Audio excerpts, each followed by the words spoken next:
Well, welcome everyone to today's live stream of Subnautica Below Zero again. Of course, thank you all for joining in who are with us already. Let's see, we got MrSpicyGaming, I know, Peter, Mr. Purple, Matt. Thank you all for joining in. And Uso10, thank you for renewing your membership. I see you did that a little bit earlier.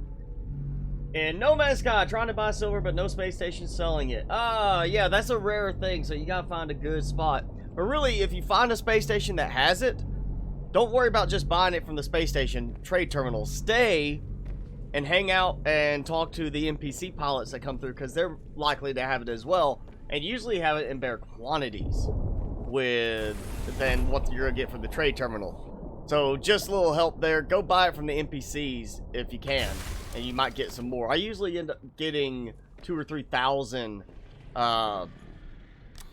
silver from each of them when they have them at spots. Alright, so we've got empty storage and... oh. Alright, well, that's what I'm going to go get anyway. We're going to start today because I am just so pleased with the way these are looking.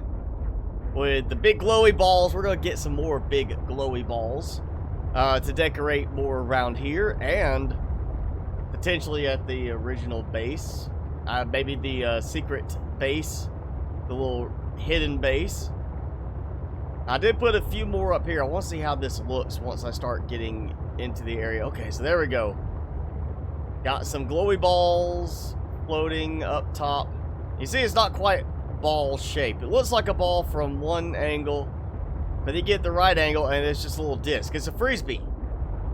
What is it? It's a flying saucer. There we go. Yeah, so I want to just put these all over the place, honestly, and just have fun with them, because I find it to be such a nice little bit of light, but you don't have to go through the whole, like, growing process for grapevine seed clusters. We'll use this as, like, a way to mark pathways and such.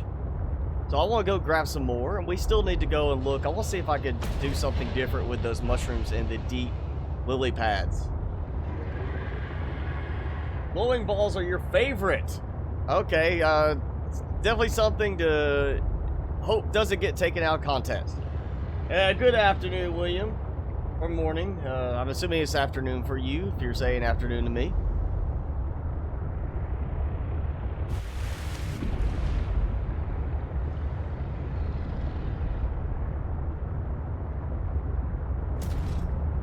Never see any real baby whales, you know? I kind of want to see some baby whales swimming around with them, and like some really just massive whales. It's kind of odd that the whales are not the largest creatures in this game, and we actually have whales. I would have thought that whales would be like, yeah, we should make them like the biggest thing, because that's how it is on Earth. But, you know, a super-sized whale that's not aggressive, it's not scary.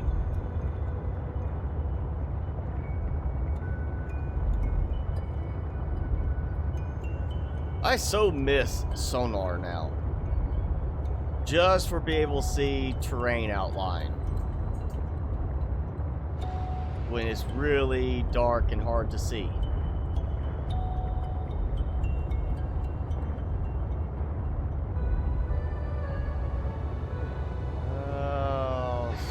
Spinning.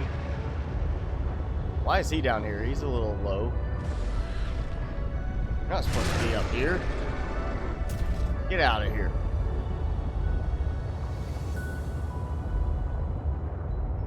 Okay. Assuming he's not going to bother me, which... got my knife! He does.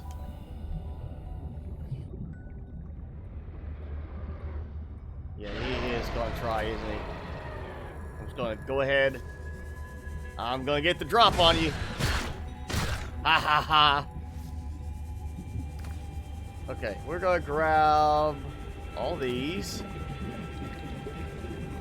And we tried last time to plant the little mushrooms here. That did not work. I can't remember if I actually tried cutting them. I didn't get anything. So we're missing being able to plant mushrooms from in here. Like, they seem to function the same for certain aspects, but can't cut them for spores, and you can't pick them up and plant them again. So they're non-replenishable right now. Which is always, you know, a little worrisome. You know, when I might need a lot of a resource, I want to be able to replenish it if I can. Ah, gold. And I think I got, that's all of them in this area. No more glowy balls in this area. So I know at least one spot. Oh, sea monkey egg discovered. Perfect. So it did update to where we can hatch our sea monkeys. So we got pet sea monkeys now. Or semi-pet sea monkeys. Or at least, I'm hoping they won't bother me and steal my stuff when I release them into the wild. No. You finally found one with silver. Well, like I said, just stick with the NPC pilots and see how many of them will bring in silver, because, hey, that's a good way to just get a lot of it without having to go and find a planet to mine silver from.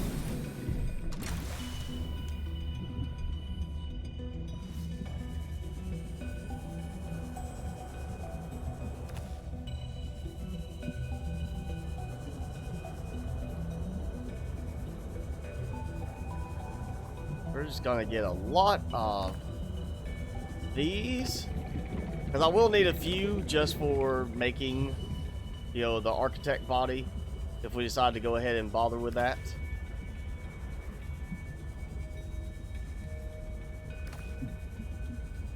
I just want to use them as decorative markers and such now. We could put these all over the place. I mean, think about it. Great way. You know, like the caves where we get the prawn suit unlock. You've got the main entrance where you go through the, you know, the doorways, all the Altera stuff, and then you have the thermal vent pathway that leads from up above and down into that last cavern. And that pathway can be a little tricky to maneuver at times, since we don't have light sticks to use for marking in the game right now. We could use these. Just, you know, it's breadcrumbs, you know. Hansel and Gretel type thing. We just go leave some breadcrumbs and find our way back in and out without wasting time with the Pathfinder.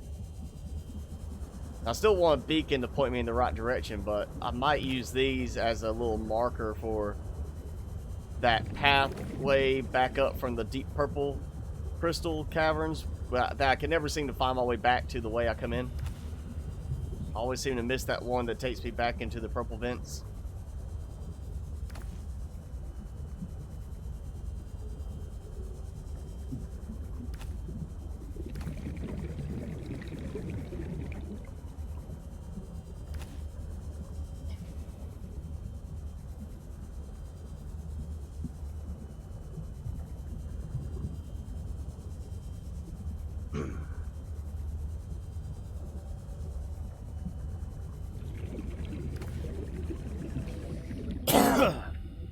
And late warning, but fair warning, I'm still recovering from flu, so I will be probably coughing a good bit today during the stream.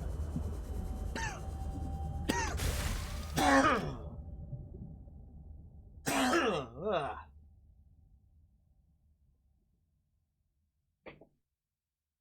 may not be able to talk quite as constantly as I normally do. Wow. Yeah, still got that congestion in my throat. Hey, Batman. I guess everybody's doing fine. I'm okay. What game do a lot more? Well, obviously, it's going to be Subnautica right now because we have better vehicles in Subnautica. Below Zero, lackluster vehicles would be like an understatement. I would say, you know, vehicles in Below Zero just I mean, yeah, we got the prawn suit, which is the same as the original, but we don't have our sea moth, we don't have our cyclops, and I really want the cyclops back. That's like the big thing for me right now, is I really want my cyclops.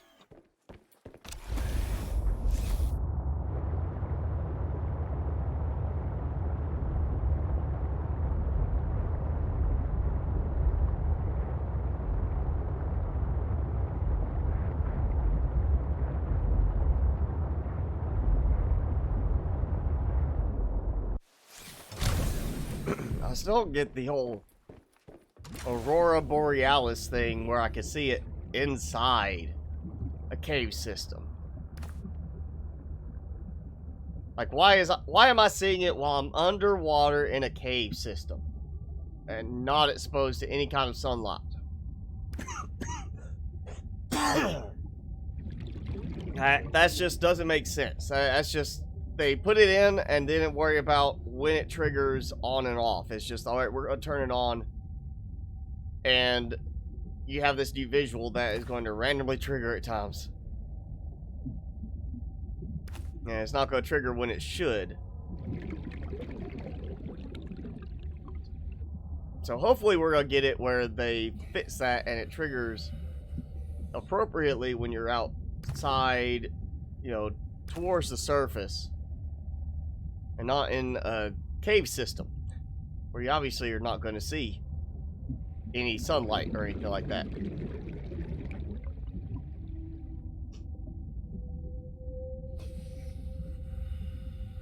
I wonder if we could find some more of the new pet creature eggs here.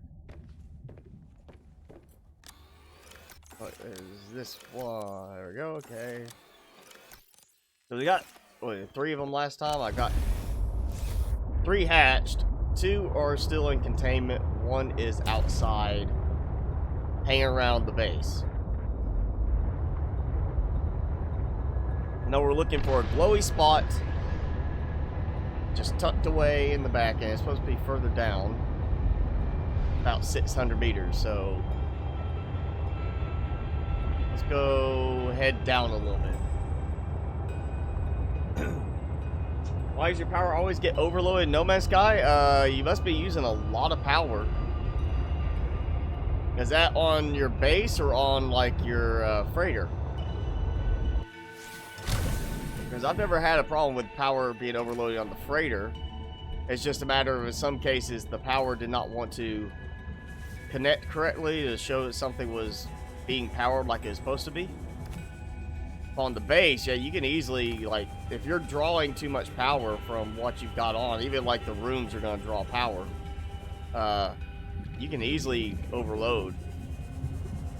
Look at your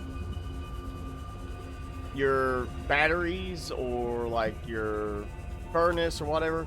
You open it up, it tells you what your power output is compared to your power draw, and you can see how much you're drawing. It's probably just from what you have in your base. That's why I always do a lot of solar power if I don't have anything nearby for electromagnetic. Hey, Cloudy Fox, yes, I do remember you. On your base at night when you're away, make sure you have plenty of batteries. Because it's not just about storing a little bit of power, it's about making sure you have enough to keep things going during the night. Well, because it's not like solar panels on Subnautica. Your solar panels there are not storing power. They're just producing the power. The batteries are going to be where the power gets stored. And so you want to see how much you're producing, you know, versus what you're actually consuming during the day, so you know how fast everything's going to recharge. And you want to see if your batteries are charging really fast, you know, like 2 batteries, then you probably are producing a lot more power than you're going to use at night. But if they're charging slowly, you're not producing enough power to really keep it going. As far as the recharge, so you want to add some more solar panels. But look at your rate, and you might want to hang out when it turns nighttime and see how quickly your batteries are draining. Just make sure your power's not running out that way. Otherwise, there is a bug that sometimes it won't register that that it's nighttime on that planet and let the batteries charge like they're supposed to. So you'll show up and it'll be nighttime and it will be, you know, your base is out of power, even though it should not be running out of power. It's not triggering the day-night cycles correctly and recognizing them correctly when you're away from the base at times. That is a bug in the game. But I would check how fast your batteries are draining first. That's going to be one big thing if it's at night.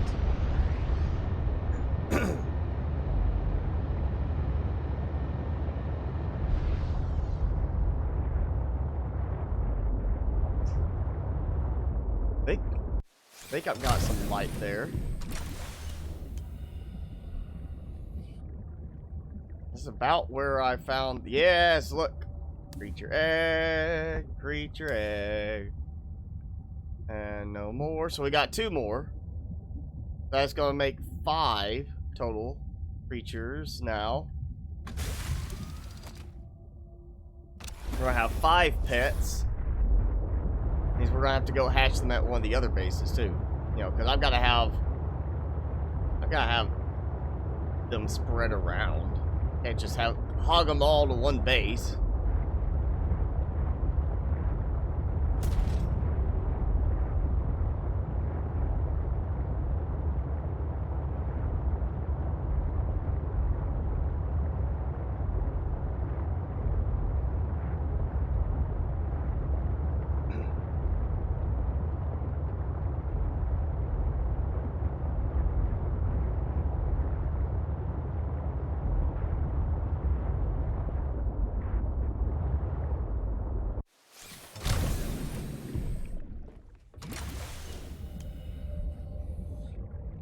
Go. I feel like I cleared these out, but I could be wrong.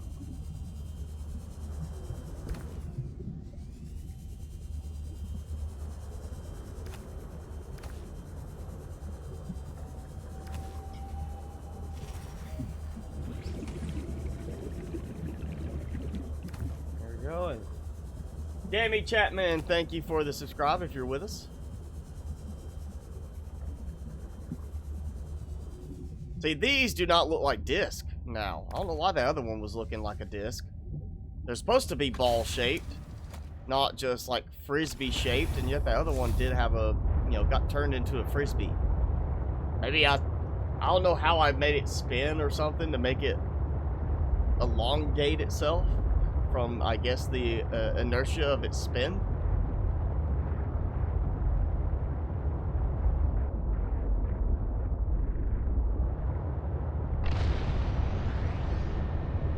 And I'm going back up in an area I've already been through, and it looks like they are spawning in more of the little spore balls. So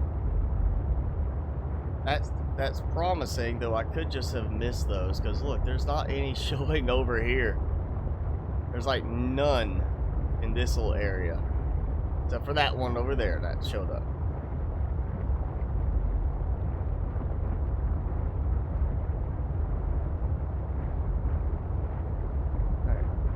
Vines, where's my exit?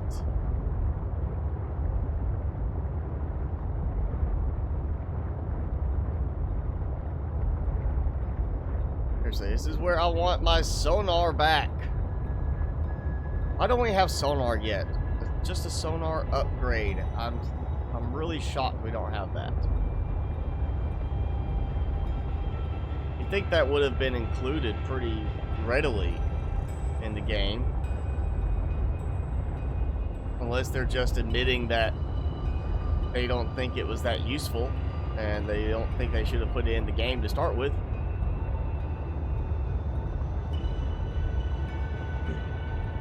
For every battery, how many solar panels? It's not so much how many batteries versus solar panels. It's how much power draw you are using with your base. You need to be producing more power than you're consuming, and the greater ratio you're producing versus what you're consuming, the faster you're going to recharge your batteries. So if you have only, you know, 2 batteries, you're going to charge them a lot faster with a smaller difference in your produced power versus your consumed power. But if you have 20 batteries, it's gonna charge slower because the power is gonna distribute between them. But you want to be producing excess to charge them up. Otherwise, you're not going to charge them at all or barely. And then it's really, think about it in terms of your power production. The more batteries you have, the higher you want that difference between your produced power and your consumed power to be, so that the batteries will charge up quickly enough during the day. You just kind of have to play with it a little bit. There's not really a ratio in terms of batteries to solar panels because it goes back to what you put in your base and how much power you're using.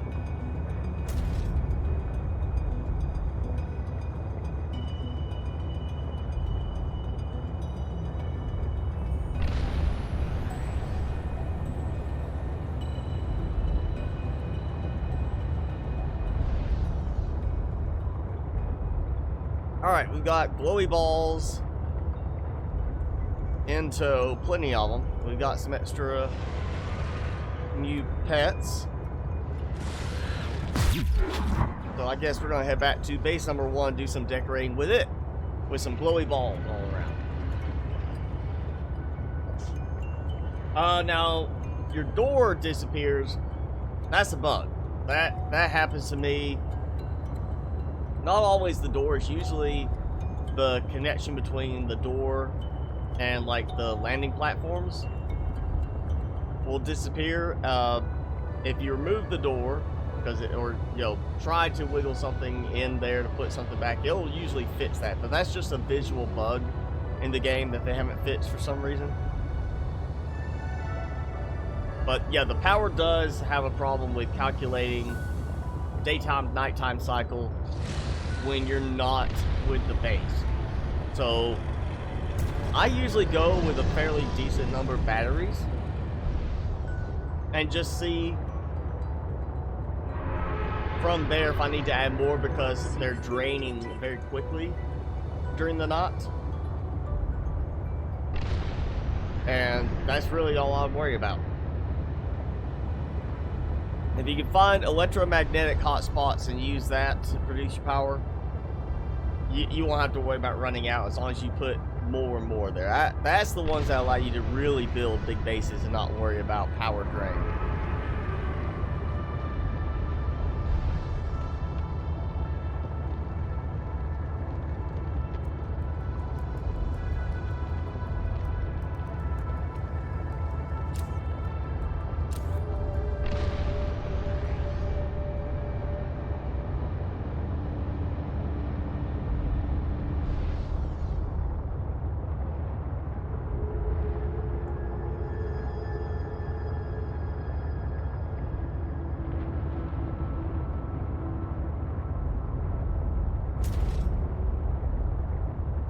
For a charge, hopefully.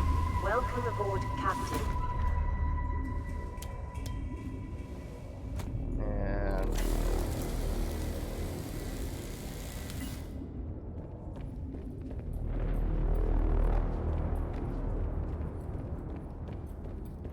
let's see. Oh yeah.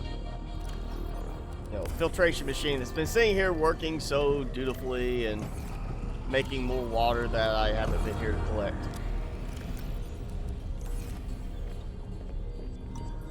So let's find a spot for these. My pingwings that need to be on land to get air are still fine inside a completely sealed, water-filled area. And wow, not being here, I haven't used that much in the way of power. So we need some good spots. Oh, I need to bring some Chinese potatoes here. Yeah, I forgot about that aspect too. I gotta bring those with me next time. Let's see, we're gonna get this right because it places level, and that's not how I want it to work. No, don't do that. Alright. Now, can I nudge you in? Wish we could do kind of like, I think Fallout, where you can kind of grab and wiggle it a little bit. You know, Fallout and games like that, where you just grab it and kind of drag them around a little bit. That would be kind of useful here.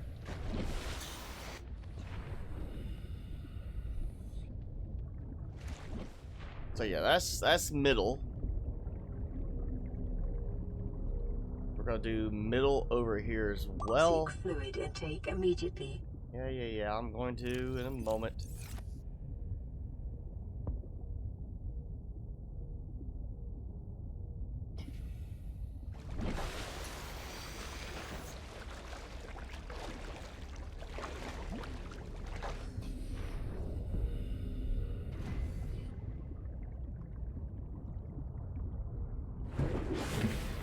Alright, let's go see how this looks. Oh yeah, you can see the glowy ball right there outside spinning around.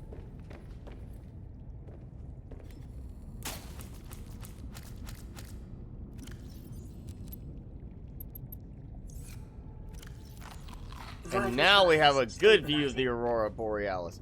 And yet, you look at my corners of the screen, I don't have that effect from it. It's not showing that little particle effect on my visor. Because I'm inside, I guess. I almost kind of get a... Looks like it's kind of drifting through it, like it's cutting through it. You can't really see it that well. And there it goes. Bye-bye. So yeah, definitely now a reason to have a top side of your base that is, you know, just above water level and where you put a glass dome on it. I'm thinking we're gonna have to do a land base on like the rocket platform mountain or something like that and use a big glass dome on it.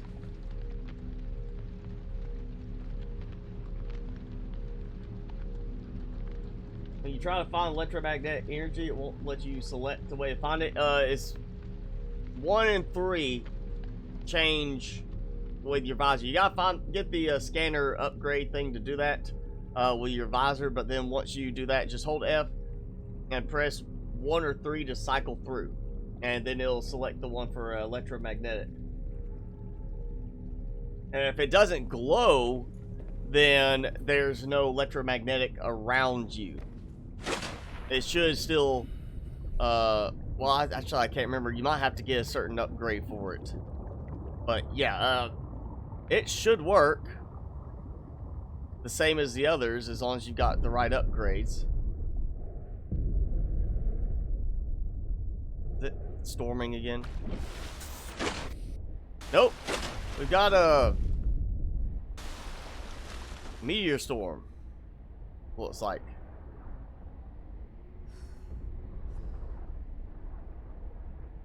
I mean, nothing coming over here.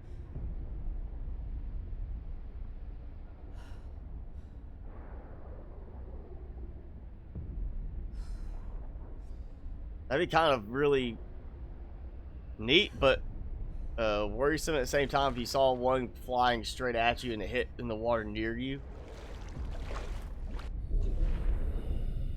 Ooh, actually, let's see. Can I... Yes, I can now. Drop. It worked! Because I am, like, right above water, I guess. Or the fact that I'm outside.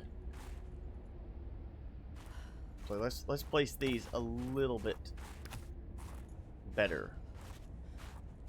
And we're gonna do, like, right here. And right here. Look at that. Bam. Okay. We've got those. That'll be a nice little view at night.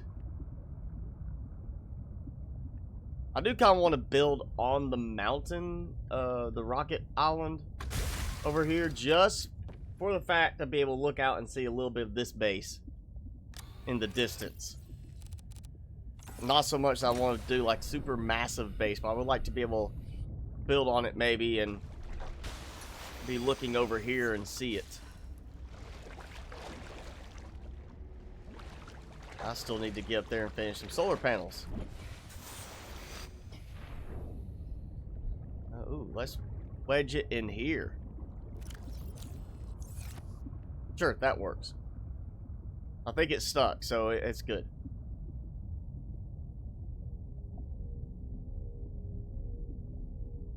We'll just throw one right here.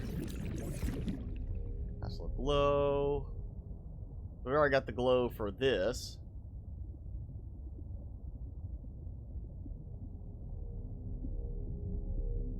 We're gonna do a special little flavor profile with our water filter. This is just a little flavor addition. I'm not sure what flower spore is going to taste like, but I'm assuming something kind of like tea, maybe.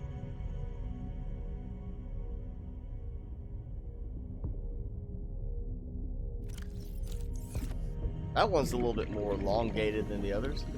Maybe they just have different shapes after a while.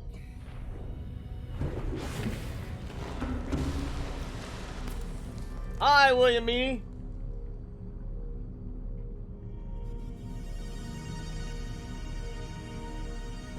String them along like Chinese lanterns. Yes, that's kind of the idea I'm going for. Is I want to use them in a sort of sense like that, where they're basically little lights for me to decorate along the way. You know, I know that it did not want to let me drop them in the other containment. I wonder if I can do that in here. No. Not the big containment. Oh, I thought he might have been dead for a second. He kind of stopped moving. Alright, we'll just oh, I have to put them away. I need to go get them. Get the new little pet fish.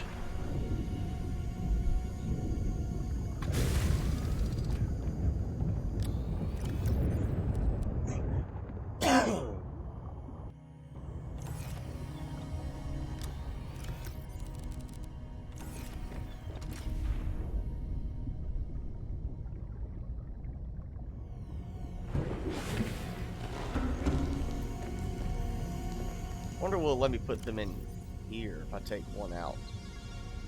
No. Does not want to work that way. So we're gonna drop that. Yeah, I'll drop a few more off just for later in case I need them. Let's see. Let's go downwards.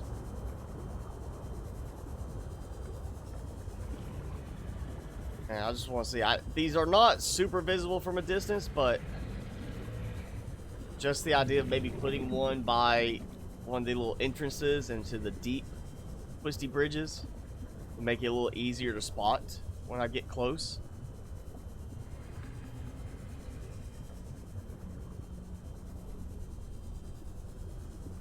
There's one of the ones over here. Yes, there we go. So we're gonna put one here like that, and I am not skipping out on that when I see it.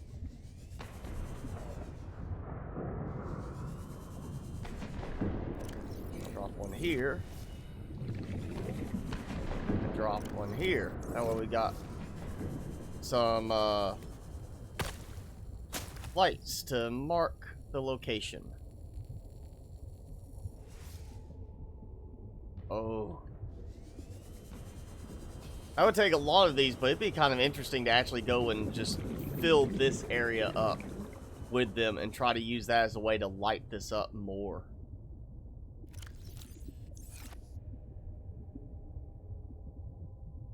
Like turn this into a super glowy area because it's got all the same.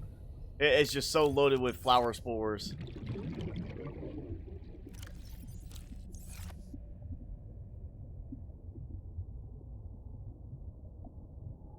Yeah, that gives like a nice little look to it.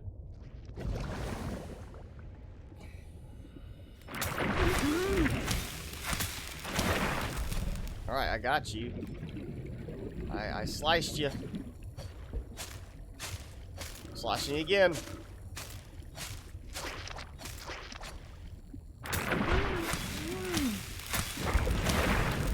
Still nothing. It's just can't do anything about those.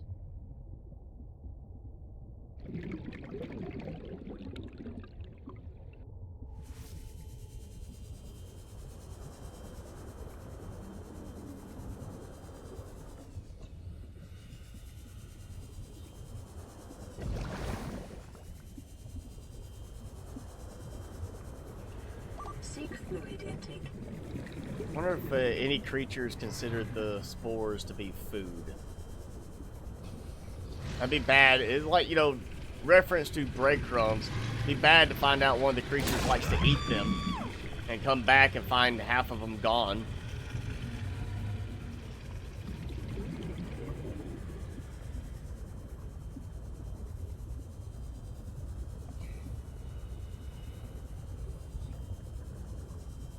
Oh yeah, we need to do that. We need to mark the way down, like I said I would, into the prawn suit area. Welcome aboard, Captain. We need to get some food, so let's go back up and see the, you know, hail that's coming inside.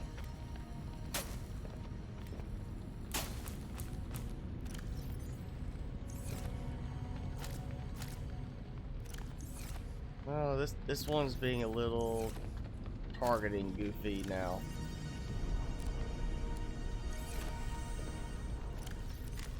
Vital signs stabilizing.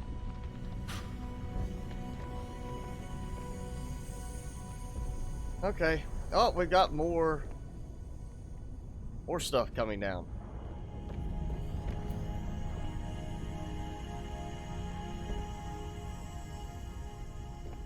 Alright, so we got a nice glow there. Glow over here with our water filter being flavored. Our flavored water, you know, tea. It's kind of surprising we don't have anything that is actually part of the game to be done as tea. Or something like that. You would think we'd have variations on the water options.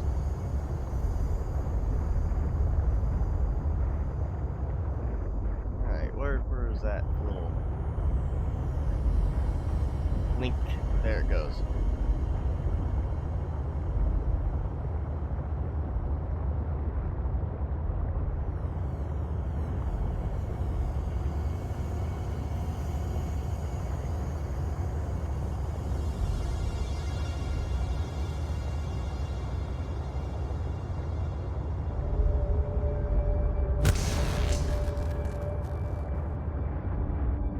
That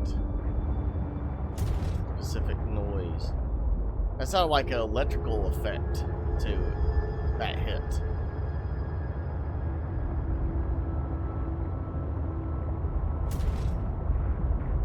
Alright, so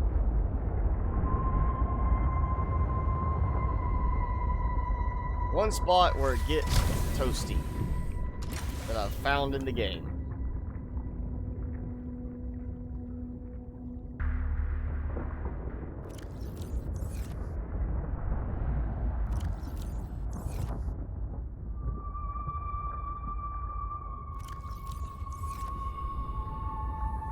There we go, that's a good mark. You know, you come along and you're like, oh hey, there's that, there's a spot of interest, and then boom, you got the eruptions going, so you know where you're at.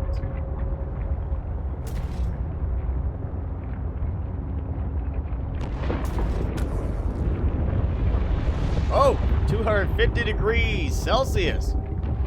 That's hot. That should be like super power charged right there. We'll see if this is actually.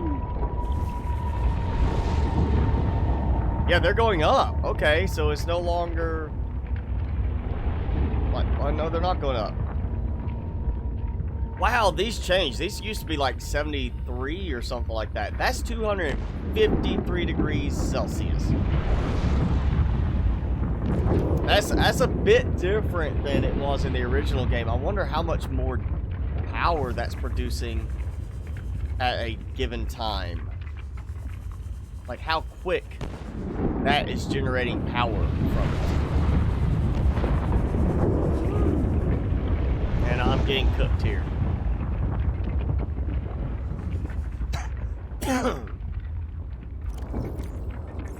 There we go. Good enough. And before I get roasted alive, I'm going back in. Well, that's warmer now. Oh, great. What? What? Oh, now that's a bug right there. That is a bug. And I'm back in the sea truck. I mean, I'm fine inside the sea truck in the other part, but standing there, it treated like I was, I guess, inside and outside. Another reason I don't like the sea truck. Still very, very buggy.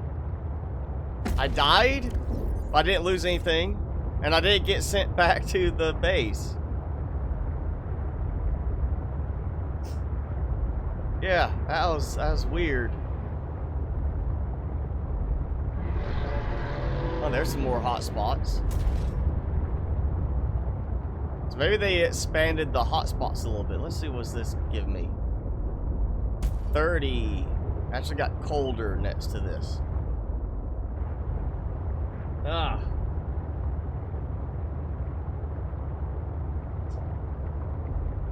The tank being used to breed bladderfish? Yes, it is. It's I just threw bladderfish in on that one to produce a lot of them for water originally, and then also to have them as my biofuel production there. Just trying different options around, see what I like best right now.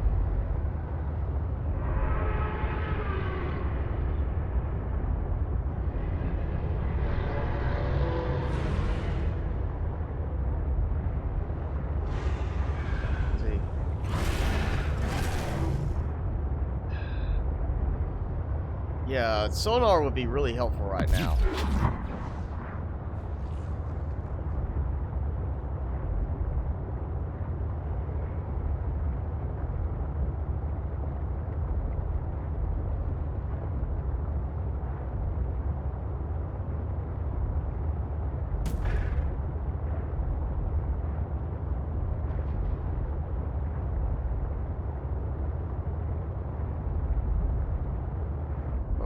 Oh.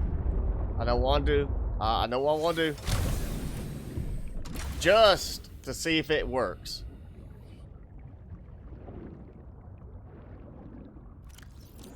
Alright, don't move too fast.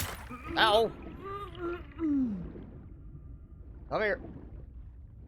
I'm shooting hoops here. Come on, go! Oh, you can get. That's it. Wow, they are getting really aggressive now.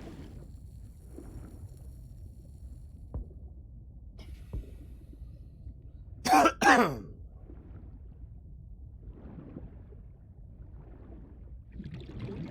on, come on. We're going to, oh, maybe cook more of you. You little jump in, bite, and run away.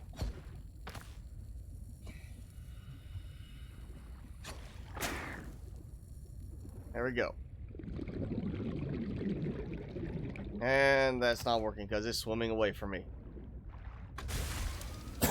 I was kind of wanting to knock that through the hoop. I thought that'd be funny. But it did not want to work for me.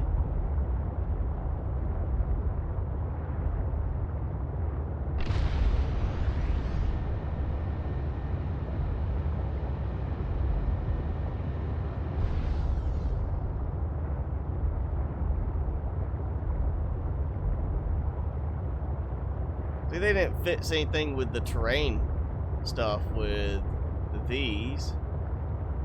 they still like to spawn inside the terrain itself. Which means they probably bounce out and then bounce around into each other, hit you, and still causes problems.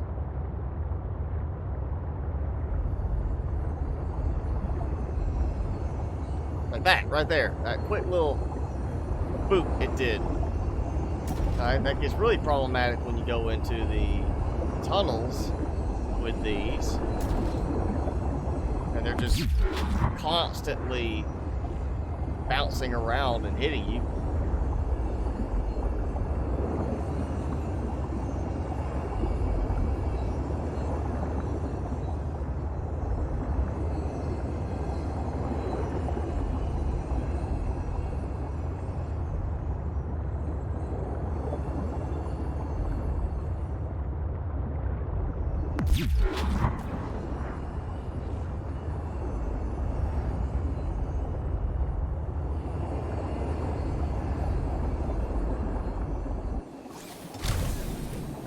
Drop some more balls off. Like right here.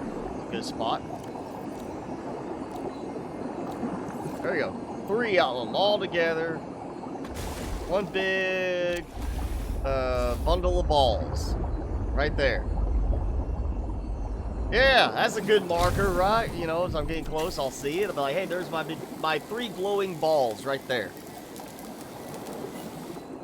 Because 3 is normal. Maybe I should take one back and we'll just have a pair of balls right there.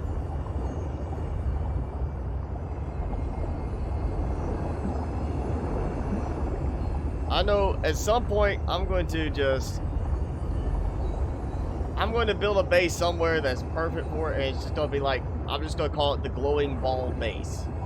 That's all it is. It's just going to be completely surrounded. I'll just gather all of those and I'll just drop them everywhere around the base. We'll do all the windows and the domes and everything we can, so you just, everywhere you look, it's just glowing balls all around it. And I'll just be like, that's the glowing ball base. It's just there so you can look at a bunch of glowing balls if that's your thing.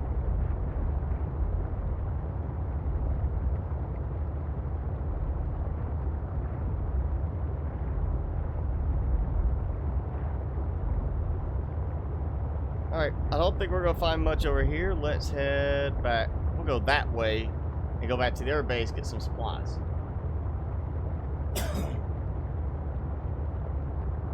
Yeah, the crazy arm wave during that death was kind of interesting. Like, oh, yeah, I'm gonna cool myself down by waving.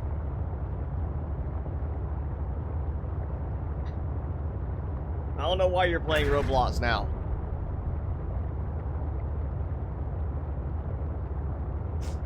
I don't know, the sea truck's not smaller than a sea moth. The sea moth had a sonar upgrade on it. What was that sound? One of those making that noise.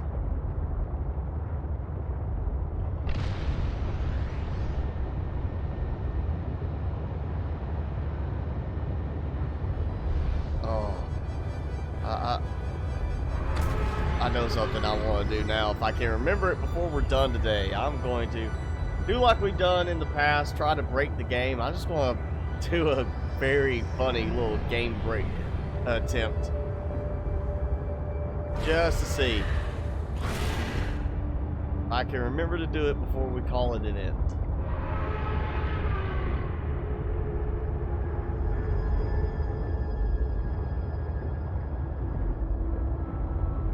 Where is it? Where is it? There it is. Alright, so we're gonna drop a few balls around this area. Kind of, you know, highlight it.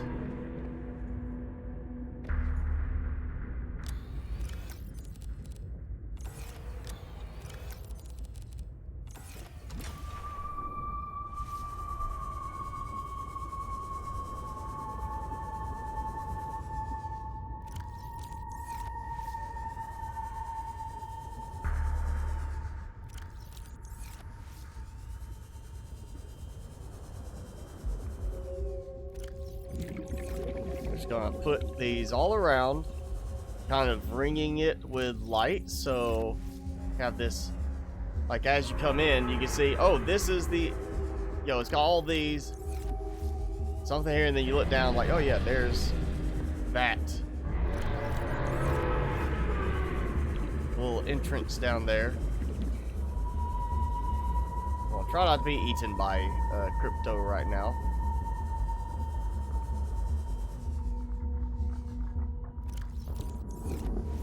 I see lithium.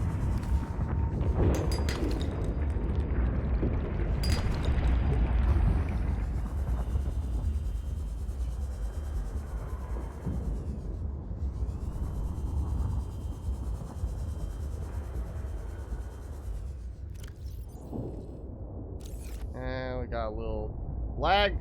There we go. Always something lagging on the inventory stuff still for some reason.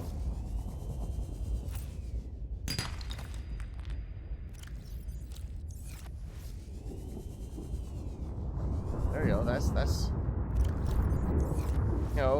decent little bit of light to say, hey, this is what you look for.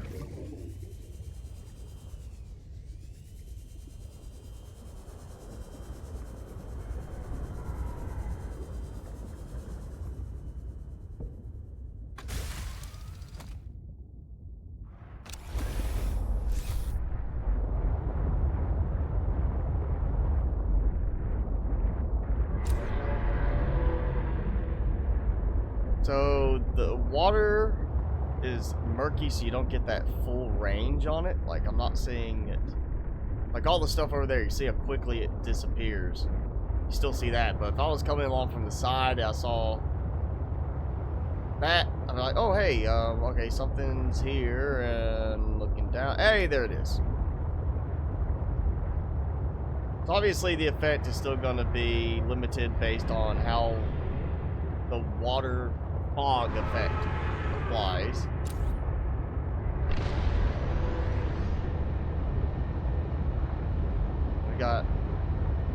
There we go. We got to drop some off here too. Can't forget our little hidden base.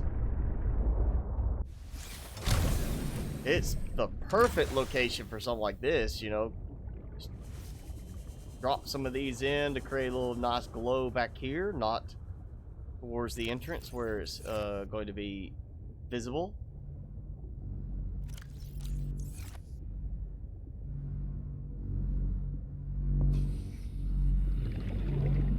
I'll do a little bit off of this. That. Yeah.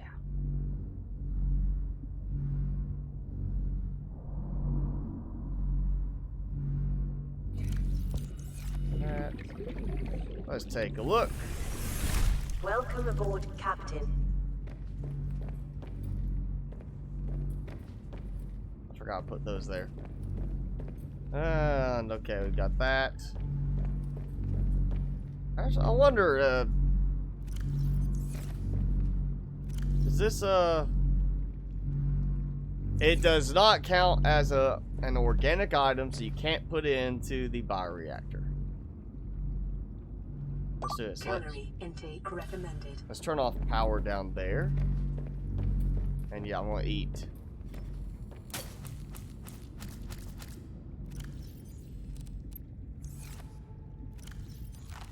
Vital signs stabilizing. Oh yeah, look at that glow. The orange glow. We need like I know I said this before. We need something like an Alexa, Cortana, HomeKit, something like that. Say like Siri, something like that, that you could turn around and say, pull up a conversation dialogue when you're inside the base, since we do have kind of an AI thing with the tablet, and have it, turn certain things off, like give you an option to say, turn off lights in this room. That would be a really nice little touch to add to the game. It doesn't have to be something like you just type it in. They could have predefined things like turn on, turn off, something like that, you know, and you choose lights in this room, and it have certain selections that it gives you, and you just press the key and then select, you know, like a nested list. Say, okay, we're gonna do this or do that, whatever. It gives you a few options like that. That could be an interesting little component to add to the game, just to improve the functionality of that control room a bit more and make people have better, you know, usage for it, other than going in there and seeing how much power they're producing versus what they're draining. It's really arguably the only useful thing it does beyond the cosmetics of changing the color of your base. Save in case something bad happened. I'll save as soon as we get back to the base here. It's not that much further away. I need to make some supplies. Anyway, I want to get some stuff put together. Because we'll have to have a beacon. Oh no, did not want that. I was wanting to drop off the ones I already had.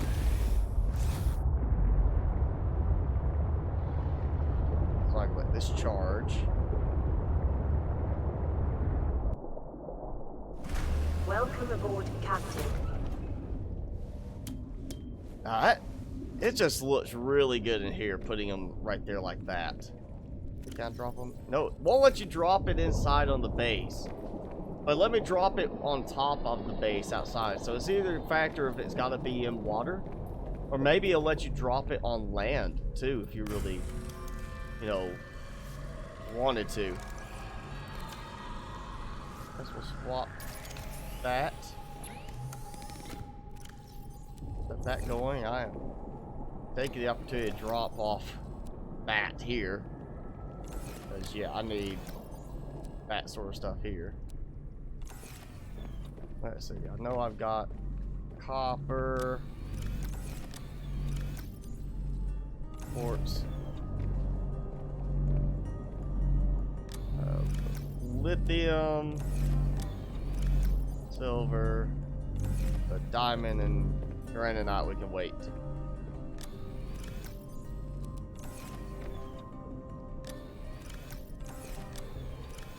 A measly amount of titanium.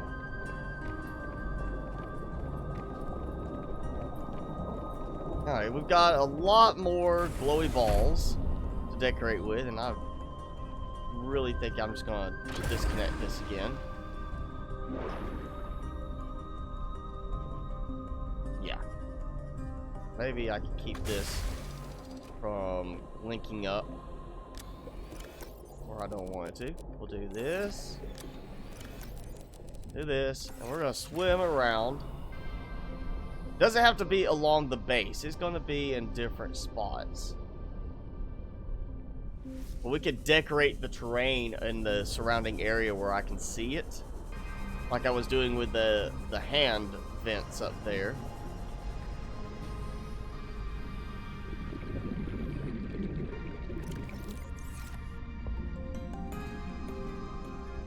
We're just going to give this very nice, not just the base, but the entire area around the base. This nice little kind of glowy feel to it. And just make it look really nice. Or at least the part where I'm going to be facing out a lot of times.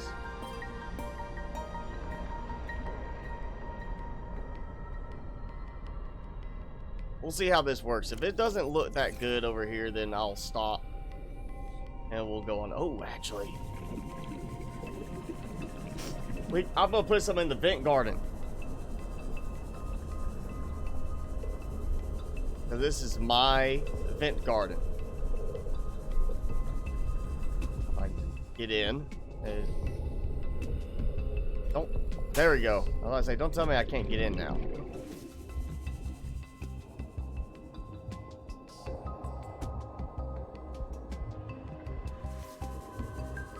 It's very slow swimming in here.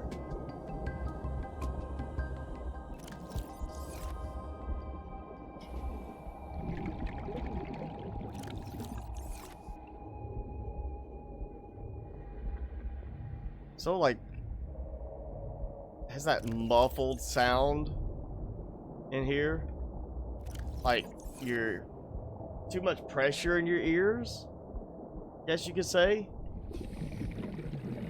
I should have gone and got a fresh tank of air before coming in here.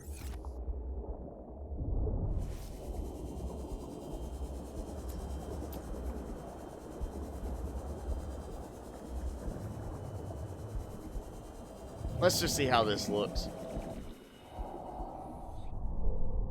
And if it doesn't look cool enough, then I'm done. And if it looks cool, then I'm going back in to place more.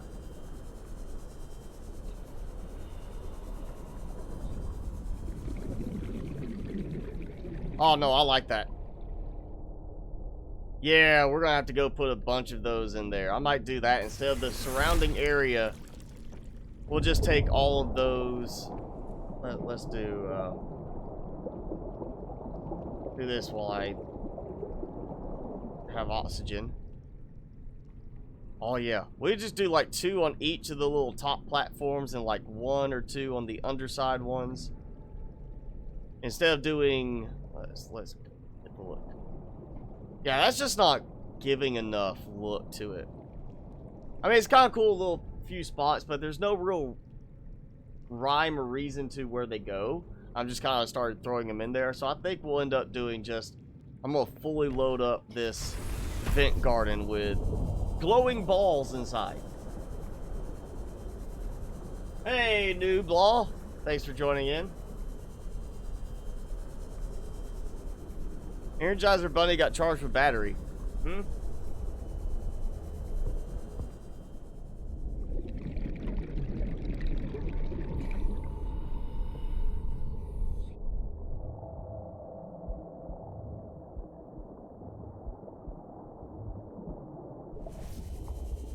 Yes. Like we're swimming in some thicker fluid. Once you get inside, it just slows you down.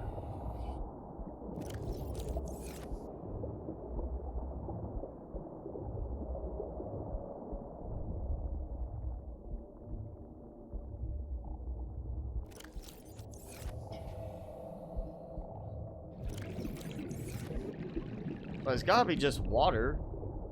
Some sort, because I mean you got other plants growing inside.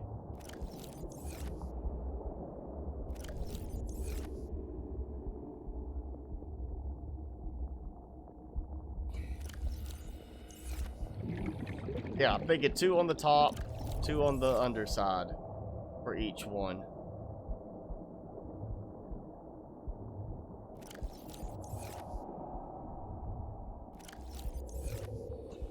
And we'll have a really brightly lit up, cool looking vent garden.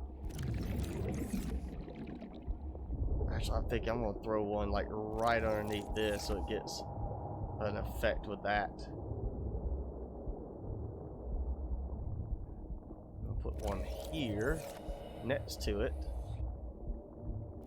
I'm sure these will get moved around. I'm hoping they don't despawn because they're inside the vent garden. And I am short by just 1 spore. Make this work. 2 on each level.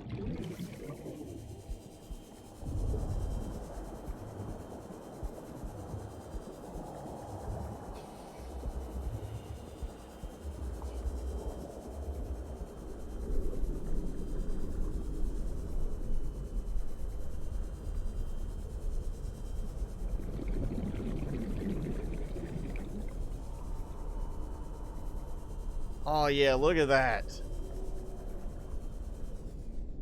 It's so much more vibrantly colored now. It's so brighter inside that it gives that just, it's a very good contrast with the surrounding darker sea.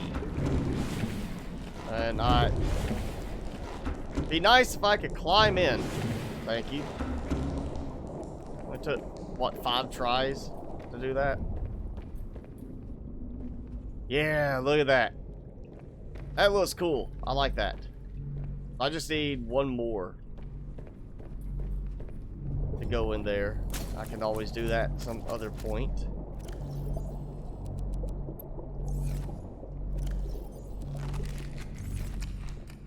But yes, alright, good time to save. Hey, victory shout! No, they have not fixed the moon pool ladders. There's still a lot of stuff they haven't fixed in the game. Surprisingly, I think they're more focused now on trying to get the content rework done because of the change to the story. Yeah, look at that. I may add some more just on the other side because of those right here having a little bit more of a vibrant glow on the underside with them. But yeah, look at that. So that is that one. So that's how it looks compared to the plain one, which I mean it's interesting, but it's not that interesting. That is much more vibrant and appealing visually.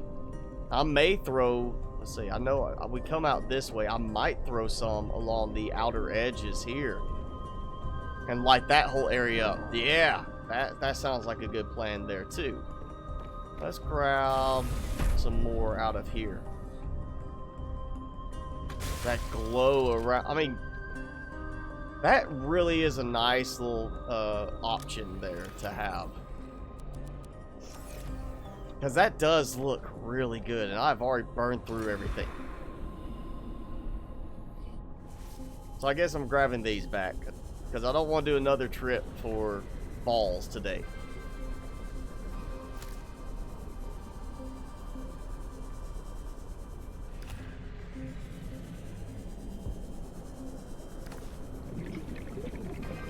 You can even see them all the way over here, which is really nice. I mean, that they still show up as just a great visual look. And I'm pretty sure I could not plant inside any kind of creep vine. So that does, I like the fact we have that ability to use these.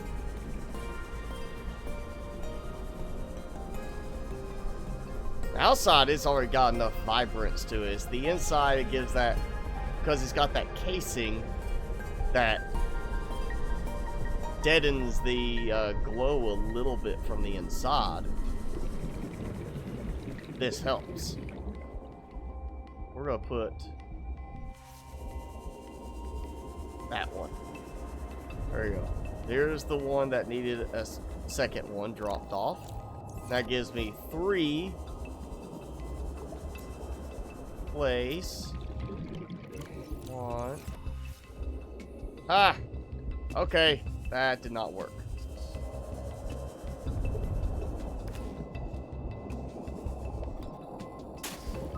Playing with your dingle ball, and you're not doing anything.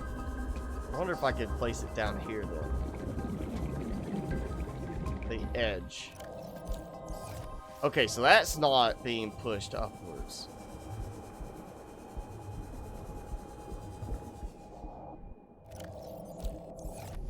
But that, I think, just got knocked upwards.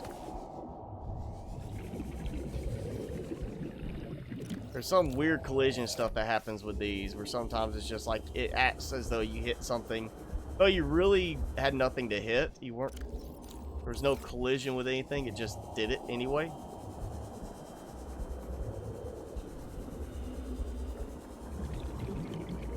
I'm ready for the little glowing light sticks that we can build. I'd like to see about putting one inside, right at like 1 or 2 inside the little inner mouth, and light that up as well. I think that would look really nice.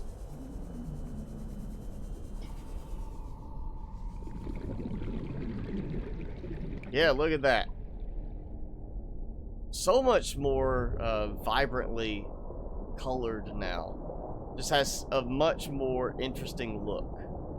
I feel like they should just add maybe some of those in or something kind of like that to the vent gardens to increase their visual appeal.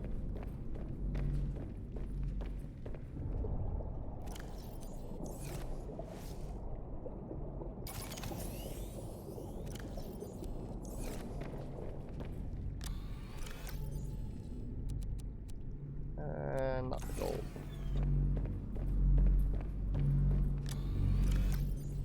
Alright. Minute fish are in high production. Let's see, we've got sea monkeys. That's right. I hatched some sea monkeys. They've had time to possibly produce more.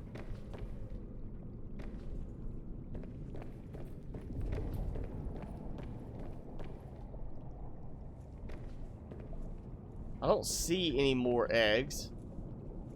Wait, no, there is an egg. They did produce an egg. So sea monkeys will reproduce with eggs like you would expect. But the new pet ones, the trivalve, will not. Alright, so we got another one. I'm gonna take you out. I can always get more of them. Let's see what happens.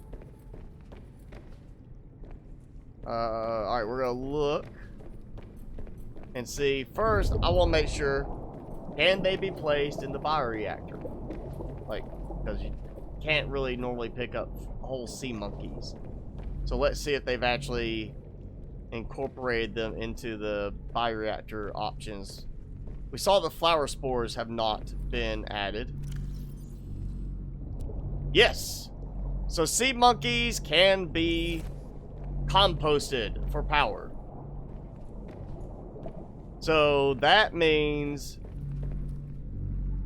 these are probably coming out, because this was meant more for a fuel source than anything else. Though that doesn't mean they are better. They may not be better than the sea monkey, so I do need to check that. We'll take a newt. Throw me there. There we go. Cause that is a bigger creature, and in the original game we saw the bigger creatures have a higher output, but not always balanced per inventory slot like the other creatures. So we have 2 pet trivalves that can stay in there. We have soon to be another sea monkey in there, and we'll just let sea monkeys kind of reproduce for a bit. I'll have to look and see what their power values are. Now, actually, you know, now we've got some other stuff going. 2 enameled glass. Alright, let's make 2 enameled glass, because I'm going to add a dome to that. 2 diamond, 2 lead.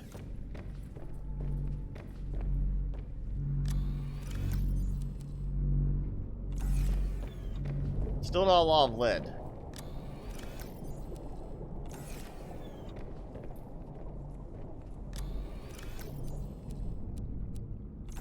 And it was what? 4 titanium. And 2 lithium.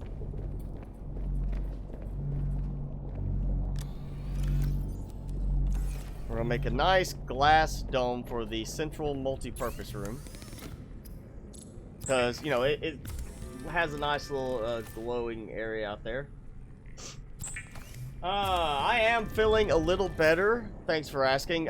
Basically, I'm over the fever and the worst of the flu, but I'm still getting a lot of congestion in my chest, and as a result, a lot of phlegm and such that I'm coughing up, and it is causing me to get a lot of scratchiness in my throat, and I get choked up at times. So yes, as I already said, I may be coughing quite a bit today. I'll try to keep going like normal today, but it just depends on how my coughing's doing. And wow, that's not working very well when you target at the top of it.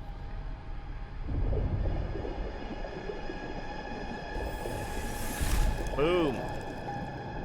So much taller with a glass dome, too. That's what's weird.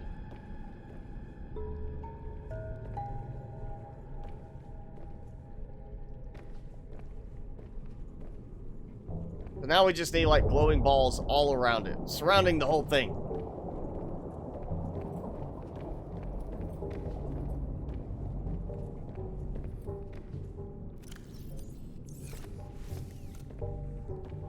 Okay, so we've got that done. Let's see what else we have. Some more decorations to do over here. I know I wanted. I'm not gonna. Hey, I'm not gonna do like a super over complex type base yet in the game because we just don't have enough decoration stuff, and I don't want to mod until we get further along, or at least to full release if possible. Just because I don't want to add problems to the game beyond what it's already going to have, and I don't want it to be, well, there's a bug in the game and it's actually a flaw with the one of the mods that I'm using. So we're gonna hold back on modding. Hey, we got icons for the fridges and such now, so that's nice. No more question marks. So we have 2 rooms upstairs. We have this. This was going to be... One of these is going to be a walk-around, like, luxury room.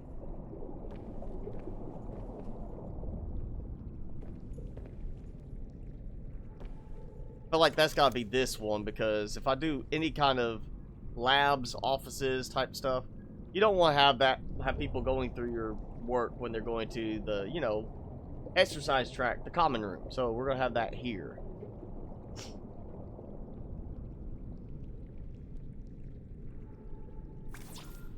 So we'll put one there. They can actually, yeah, we'll do the whole wall there. We'll do some kind of decorative. I wonder if we could get away with a containment in here.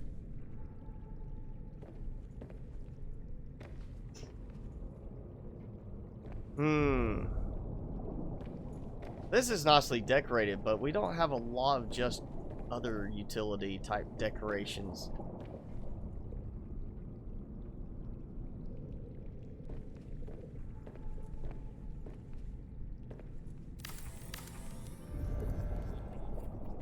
Maybe I can't stack them. That would be nice. Stack them on top of each other and build a little, you know, wall out of it.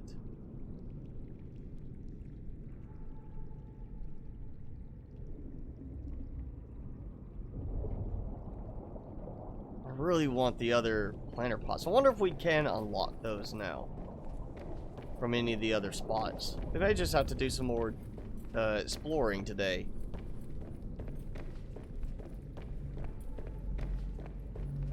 Let's do a beacon. I know I want to do that.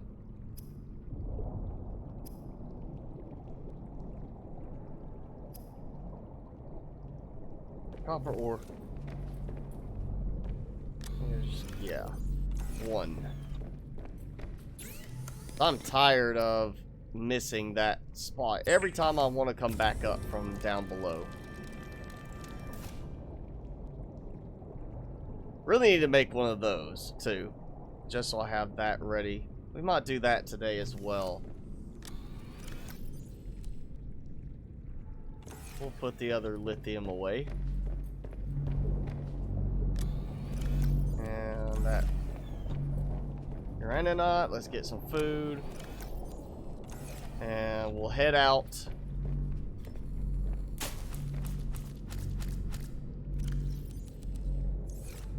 Guess we'll go do some deep diving again. Back to the purple vent area. I definitely think I would be carrying some flower spores down into the purple vents, because that would just be a really nice spot to use some of the flower spores in.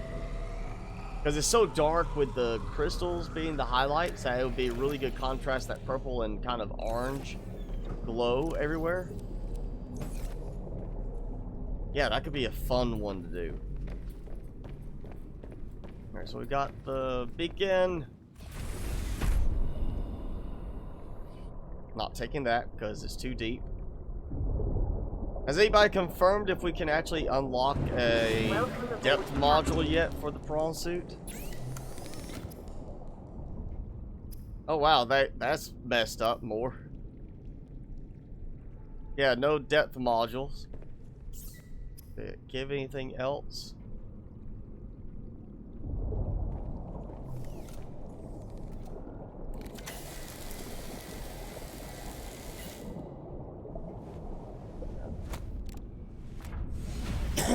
When will it be released for Xbox? No idea. It's gonna be after full release for the PC before you'll see anything on console. So you're gonna have to wait for PC to get theirs. Why you play PC? PC Master Race, come on. 'Cause we're gonna get this game first. Yes, I got a haircut, William. New stuff to the building structure. It's pretty much the same stuff. We do have a few new cosmetics, a few things, but not really a massive amount. Nothing like that's a complete overhaul. Nothing that is just a game changer type thing.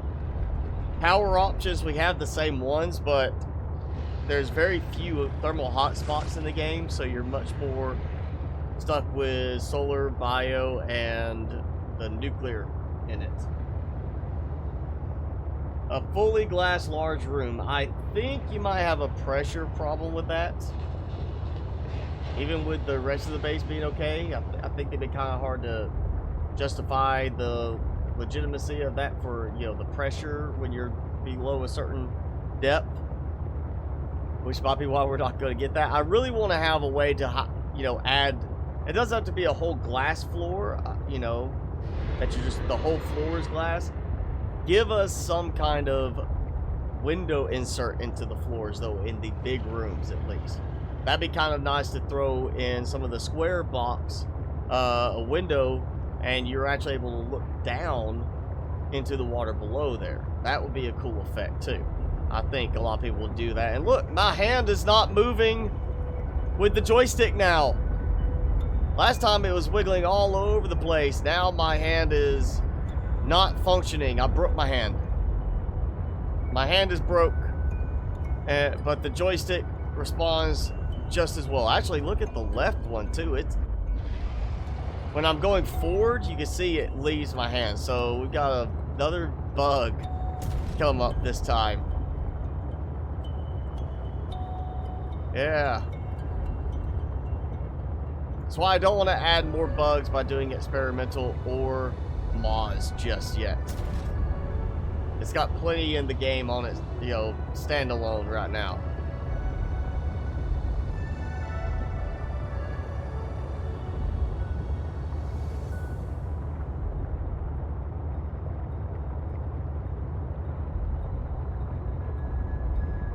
Now we're gonna grab some more glowy stuff. We're not going to do like a base build, but I do want to try to go down into the dark crystals just to mark that entrance spot, and I want to see how this looks, you know, before I haul down 30 or 40 of these. I'll probably go run out because they're not respawning right now.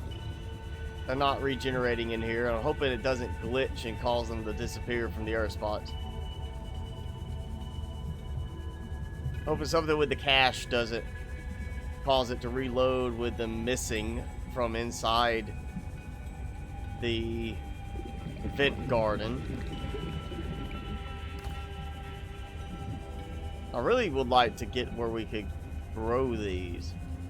You know, grow whatever it is that's going to produce these.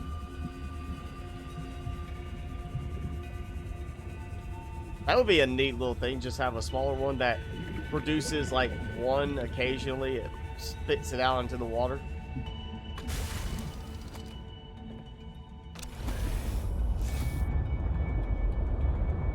Just so you have that and you can have like those in certain places where they just, instead of the creep vine seed clusters, you only get so many clusters and it stops. It just keeps pumping out more until you have so many in the area.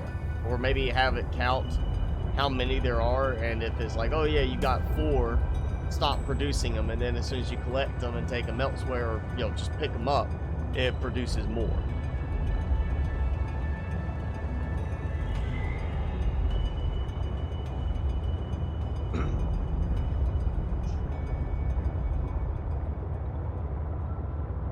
Hey Yoshang, I'm feeling a little bit better. I'm getting there.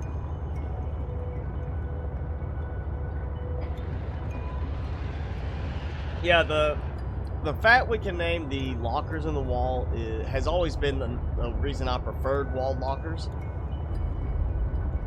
Just because the sign is great and is clearly meant for other stuff than just naming your lockers. So why the freestanding lockers cannot be named, I don't know why they've never implemented it. It's just changing the design a little bit to add a nameplate in the middle. You know, it wouldn't be that big of an overhaul on the design. Be easy enough to implement for this and then backport it to the original game. They could do it, they just haven't done it.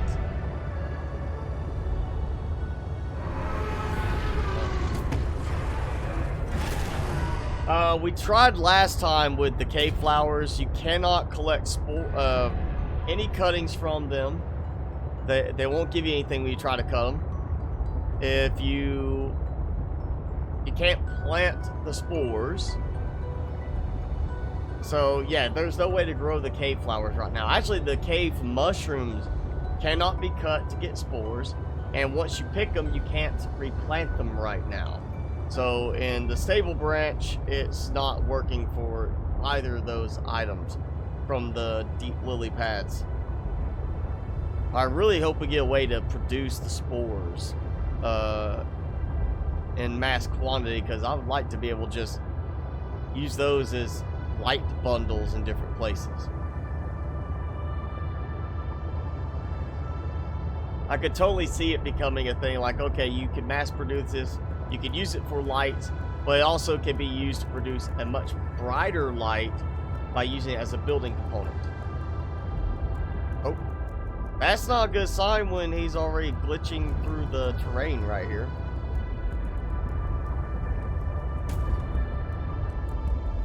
Alright, we're gonna find a nice little spot over here. I'm just gonna pop a beacon in place.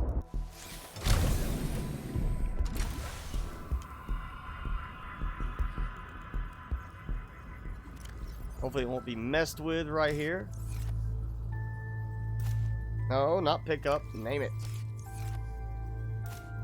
Ah!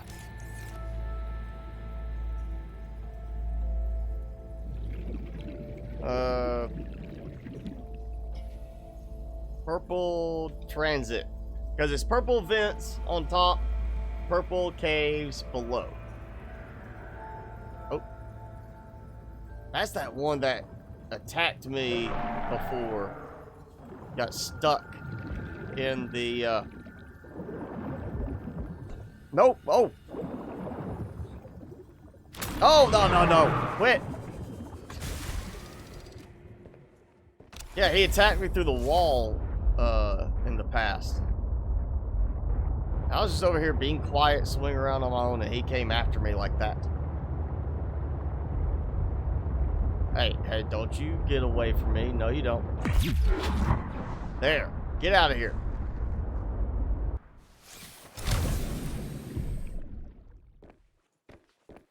Alright, back to this, because we're going to also put some lighting over here. There we go. Actually, I used too many. We don't need that many over here. We're just gonna have one. And then we're gonna see how it looks with the purple vents. Like, get in there. It's having more problems walking in the sea truck today than normal.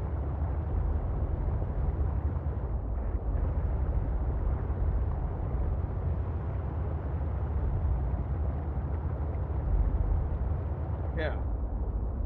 Hey Hank, I'm okay. I'm recovering today. How are you?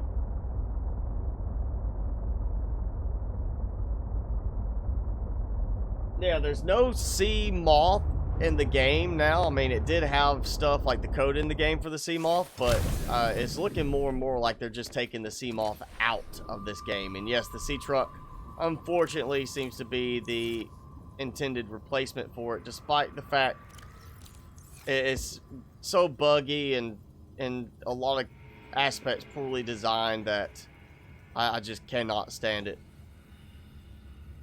I really want my sea moth back.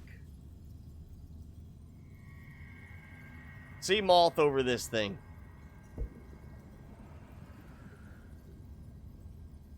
Alright, I don't like him being that close. And hearing him just, you know, making that noise in the distance.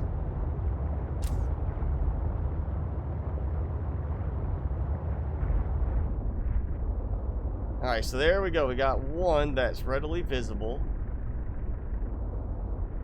Really can kind of tell there's glow from the other one that's hidden behind. But it's not really that apparent until you get close enough. And of course the lights on it just kind of throws it all off. But with the ribbon plants, which we can plant and grow now, that gives us purple, green, and orange by doing this in this area. We'll throw both of those in there. We'll just let them stay there for now. Nice little marker set over there.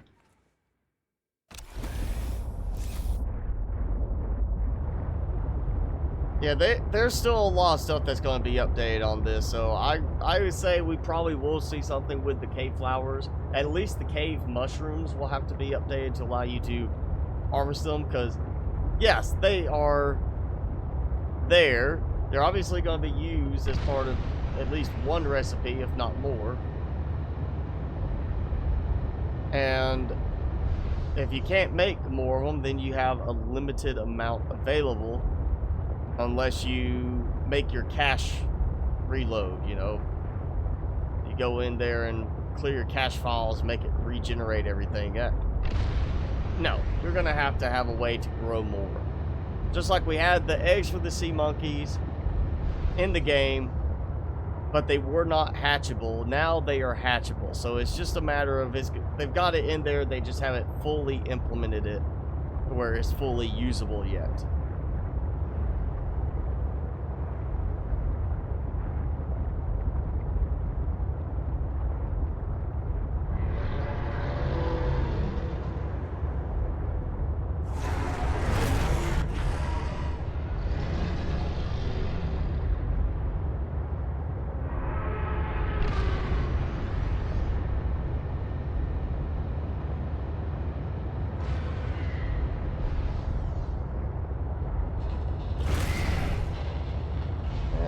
Just keep getting bitten.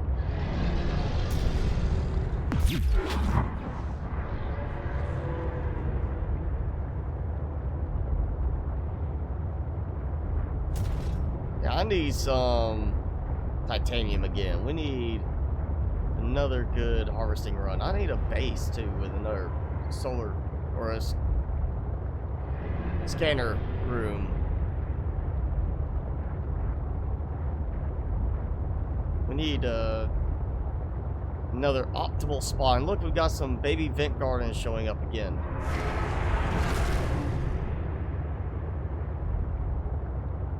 What happens if I do this?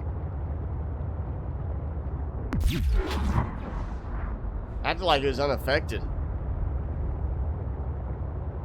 It even looked like it had electricals sparking around them.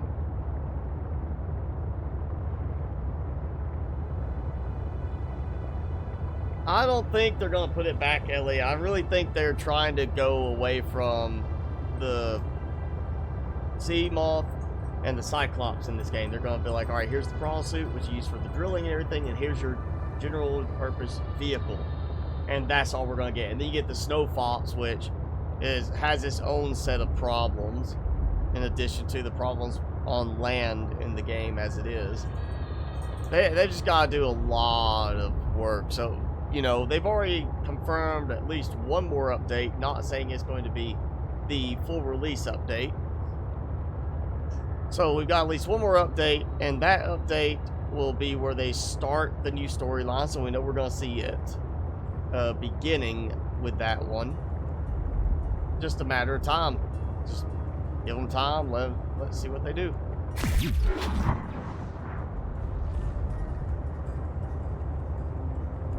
What glass dome on top of the middle room is very weird looking at a distance.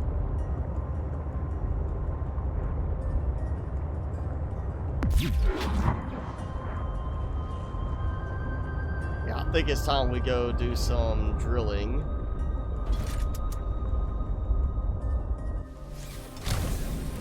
Make sure I didn't get any. Nope. Dock and charge and repair, get everything ready, and we're gonna go try to get some supplies. Again, I think we need a portable, like, scanner room type functionality. Something that integrates with a sonar aspect would be really nice. Or maybe it doesn't have to be a portable scanner room, but something with a sonar, like when you scan, it picks up the difference in the reflection to tell you, hey, that looks to be copper there. Doesn't have to maybe get the outcroppings. You can leave stuff like that off. But have it detect, you know, something and say, based on this, it looks to be this kind of item or this creature.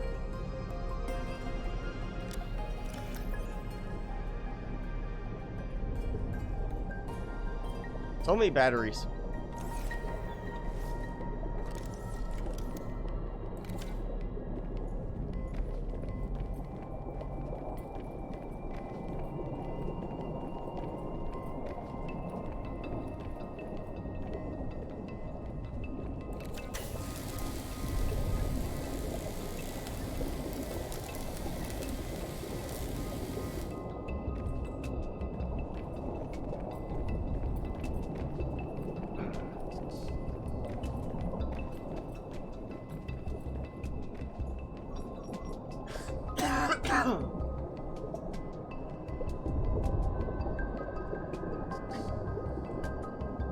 Have I tried using light sticks? Right now, I haven't seen the light sticks are in the game. Pseudo gamer. I mean, if they are, I'd like to know where the unlock is, but as far as I've seen, I don't think they're in the game yet.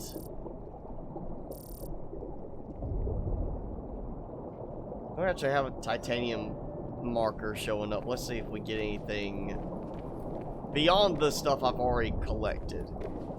Because there is that problem that it does not update to show that certain things have been already collected. Let's see, no light sticks. Tether's tool still has a question mark.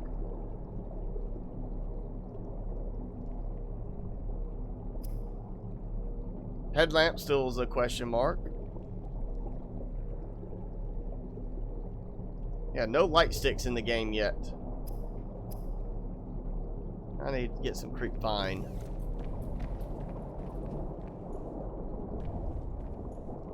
I bet that's the one that was in the ground where I could not get to it. And that looks to be the ones I've already collected.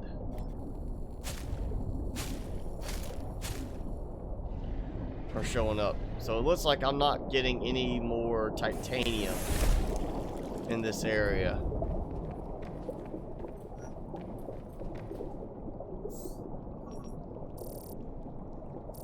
At least not without resetting things. But we do have a creature egg thing showing. Wonder what I'll pick up if I try that. We're gonna make a couple of bandages first. Oh, I'm sure, Pseudo, if they don't put them back in, the decorations mod, if it ever gets updated for this, or somebody else will make a mod that adds certain things back in. So I fully expect we'll see them in the game. It just may not be part of the normal game. Worst case, we'll have like the little lamps, customizable lamps from the decorations mod to look forward to. I'm sure those will be built where they get, or be added into the mod so they can be in the game. Okay, let's try creature egg search, because that is interesting. That's showing creature egg. And hopefully it's not going to peg the sea monkey egg that's sitting in there. Let's see. If it does, I'm gonna be irritated that that's what's picking up. It is. It's pegging a sea monkey egg. Or, you know, I guess the 2 sea monkey eggs I dropped in before. Baby sea monkey looks very helpless.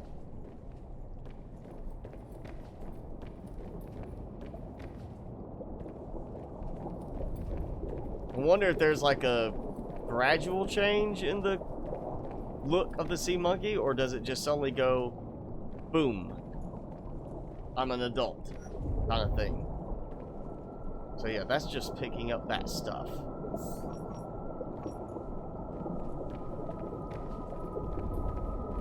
Alright, we're gonna go... Oh, we need supplies. I need... Let me actually drop that off. But I need supplies for building, of course. At some point we're gonna have to go into the glacial basin. I'm really not looking forward to that. But of course, some point we're going to have to go in there. I've got 2 different variations of featherfish. I wonder what happened if you put 2 of those in a containment. Would they produce a random color variation? I may have to try that at some point. Because these are all the same color here, but we got the others that are 2 different colors. What if they produce like a mixed color between them? Like, it's a blended color, or is it going to have like stripes or something like that? Or it just picks one color from random, or they may not produce any babies at all. They may not be able to reproduce because they're 2 different subspecies. Something to that effect. We're gonna see what's over here. And I actually took damage to a storage module. Okay. Different.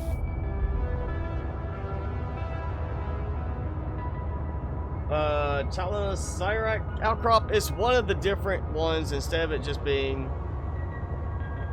basic outcrops anymore, you know, like silver outcrop, here's this name for it, and it means you have a chance of silver, but most likely if you don't get silver, you're going to get titanium kind of thing. So it's, instead of it being a definite you get this from this, like shale gives you this, you know, it's a chance of something now. So they named some of the other ones where before we had, you know, like the shale outcropping, now you've got that plus the longer, harder to pronounce and remember names.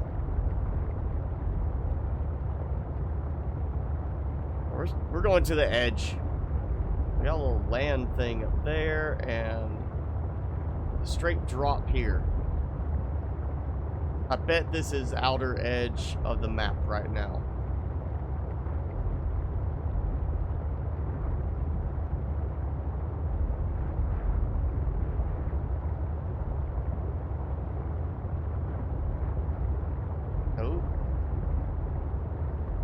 Well, that's interesting.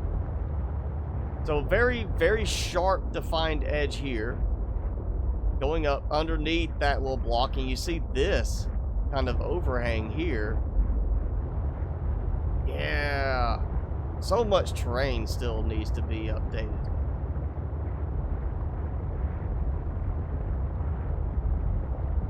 I wonder how deep I can go in this area.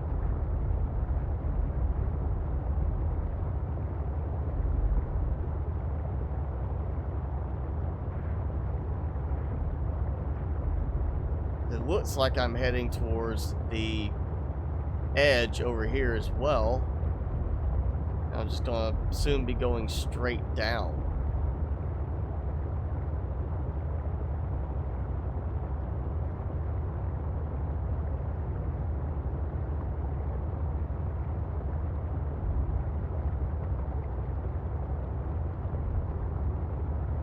And there we go.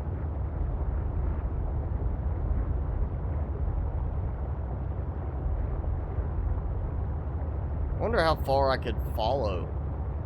If I just went in one direction non-stop, how far it would let me go along the outer edge. Like, would I actually come to a point where then it cuts and goes to my left, blocking me from going this way? Or would it be a case of suddenly it opens up to the right like it was? Okay. And I end up going on the outside edge of the world where I'm outside the map boundaries. And I'm basically going around the outer walls or something like that.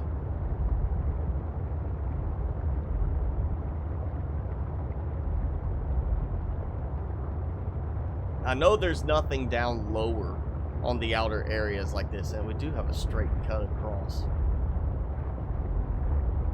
But it's not blocking me, it's just a little part that sticks out. That does look like a boundary, like it's the outside of something, but then we have this right here, our overhang.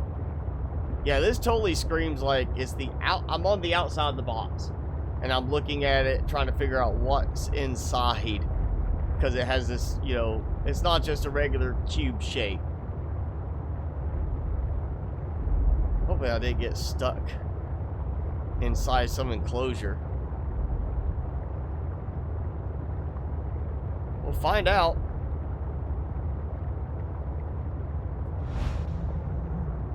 While he's busy, you can see it. He's finally nibbling away on his little bully stick there. Just chewing and chewing, chewing.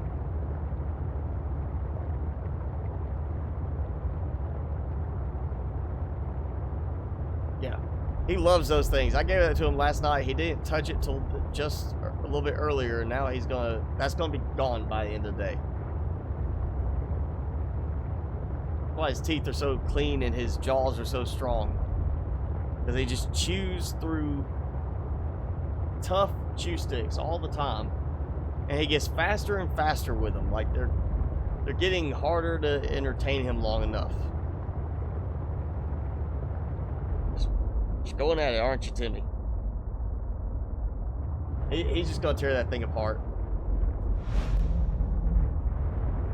Okay, so we are at, yeah, an outer edge area. That same thing with the original game. During development, you had areas like this, just this plain sand with like stones scattered around, flat style that was used for unfinished areas. And you see I'm coming around, so I'm heading actually towards the edge here, where I'm probably going to encounter, we're going to start seeing the pole fish, and then we'll see more of the vines and such, and I'm probably going to be into, oh, actually this could be another little biome area we're going to get, because we don't really have an interim biome area, and we have, oh, cool, we got a new landmass. I can get a good visual of it. Let's actually, you know, I'm gonna do this, take a look. But yeah, when I at one point during early access, when I originally was playing, I came up and I did find a way on top of a mountain range, and it was just like a drop off in the back.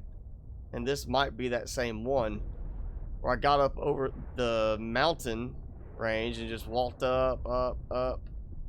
Came over and it was drop. And it looks like I am back here in that area now. See if I get up on top of this. Okay, that's weird. Like, it didn't even... It looked like it was a bit further down, then suddenly...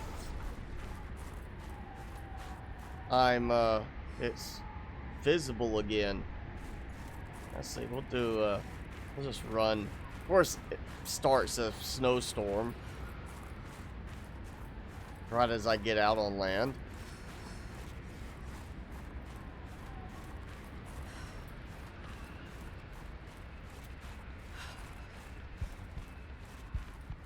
This could be an interesting place to build, but I would be afraid of losing whatever I put here.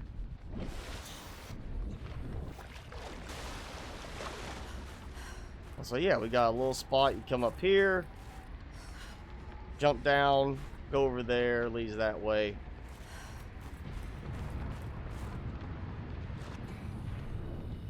Where are we at by comparison? I mean, that's not the... That's basically the outer edge wall, because there's the rocket island right here. I'm just way out here. So yeah, we're out towards the edge of the map, and there, yeah, got that glitchy.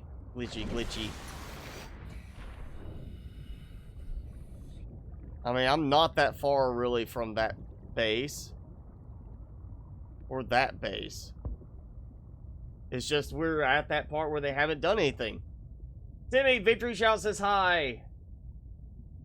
They have not made a way for resources to respawn. At least as far as what I was told last time, there's nothing in the code for it to respawn. It's actually an issue with the game bugs and causes the cache file to corrupt or something and reloads it. So it does cause some stuff to reappear, you know, because of that, but it's not like a normal respawn. I'm not seeing any large outcroppings respawn yet, as far as being able to harvest titanium and such, which is unfortunate.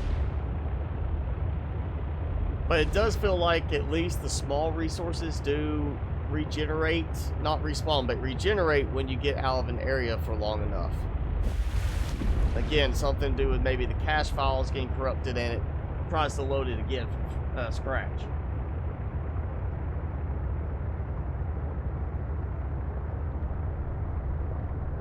An alien base on the mountain, not on...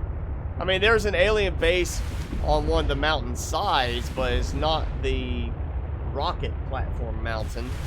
You talk about the original base, and yeah, that's not finished. That's part of the story, but it's not finished right now. You can't do anything with it. I actually went to that one in my other game save for the videos I was doing on this.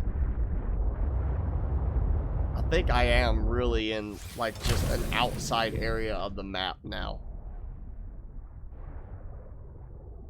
Like, this is where I'm not supposed to be. Like, you know, actually, let's do this. Let's see if this will help. There we go. So there's the original area. There's the main area I'm supposed to be in, and I'm over here skirting around the back. At some point, I guarantee that's going to be set up where you can't get back here. Because I don't see this getting filled in, really. I'm outside the map boundaries of what is supposed to be right now.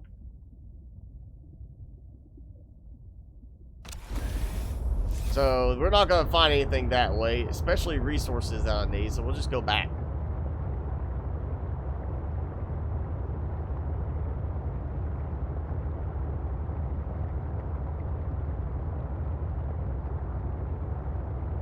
Is that good, Timmy?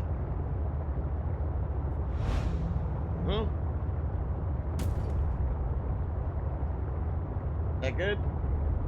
Let me see it. That's how small it is now. It was at least twice that long when I started the stream. He just tears through them like they're nothing. Ones that took him hours before, he can have done in 30 minutes now. And yet the stuff I've gotten him that's supposed to last even the most aggressive chewers for months, like thick elk antlers, he won't touch them. You know, like here's a $20 elk antler. Won't touch it. No interest. I even rubbed a bacon treat all over it. He licked it and then stopped. But stuff like that, that costs a lot of money as well. You know, it's like, oh, that's almost $2 a stick. And it lasts him maybe an hour at most now. He just doesn't want to be bothered with the other stuff that's going to save me money and last a long time. Right. Going at it again.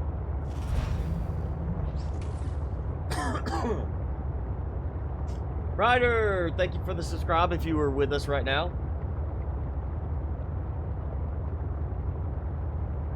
Don't take twice as long out of context. Yep. Another one that, you know, you don't want to come into the conversation at the wrong time with that.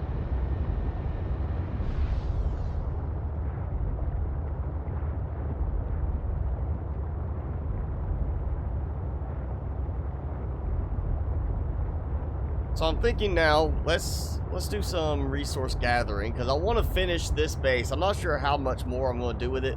We may not get it completely finished as far as the interior, because maybe we'll get some new decorations that we can come in and add to it. I mean, I'm really kind of... I've already stretched my limit on the interior design stuff with what we have available, other than just doing more cosmetics. And I've got so much storage here, I want to keep this as like the main storage and functional base. So we just need to start gathering some supplies, because then I want to do, I believe my next base needs to be the Rocket Island. I just want to do a smaller one there to get started, and then if we get a way to make a lot of resources readily available, you know, find a way to get a lot of titanium, something like that, consistently, then I will 100% be trying to build like a really tall tower to climb up on the mountain island, just have a good view all around. I know I do need copper, so we'll do this. I'm not even going to worry about the scanner room right now. I'm just going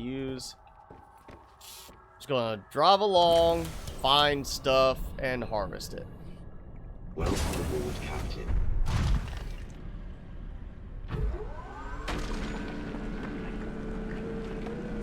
And we're going to go to the prawn suit area that I conveniently marked an entrance for, and made it a little easier for me to get in through the back area. Hoping I can just go in an easier way.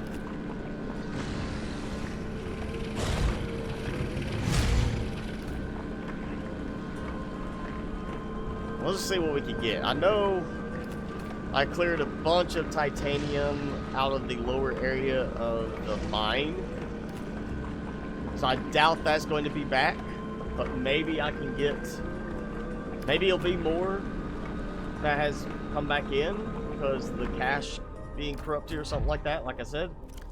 Or maybe I'll get there and just find that I still have a little bit left that I can go ahead and get. Hey, tricky. Coming after me while I was trying to get my storage taken care of. So yeah, we're gonna grab supplies and just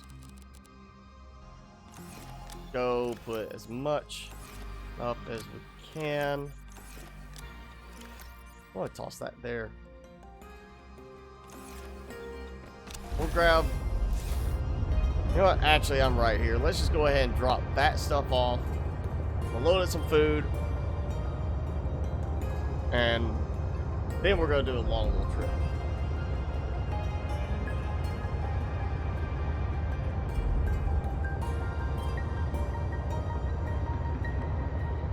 Oh yeah, look at that. Look how everything's starting to show up as I'm approaching. And how much nicer that looks.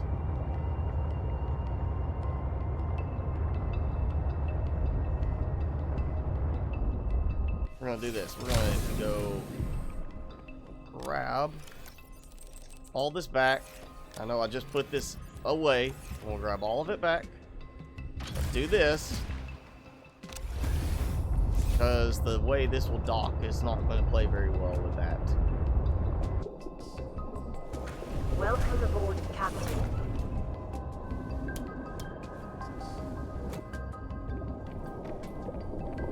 I'm sorry, that's going to be my new thing for the moon pools. I'm just going to have to do that on every moon pool. That looks so nice.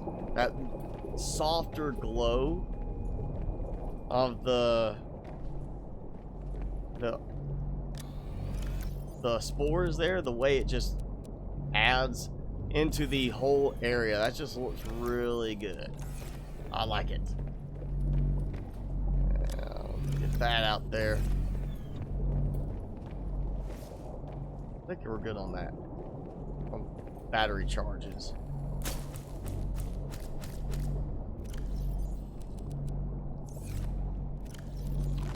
Okay, we got that.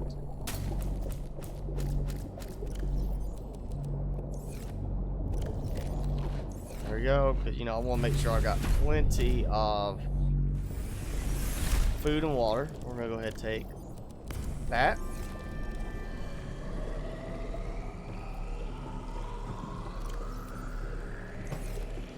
And we'll grab one salt. We're gonna make some salted or cured newt fish.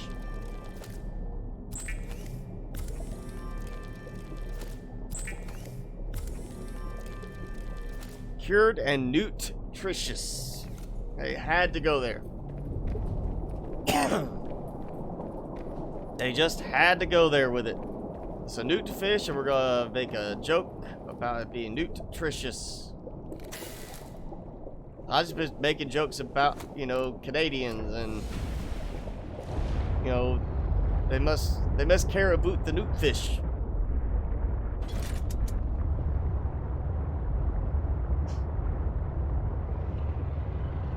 Yeah, we're gonna head this way.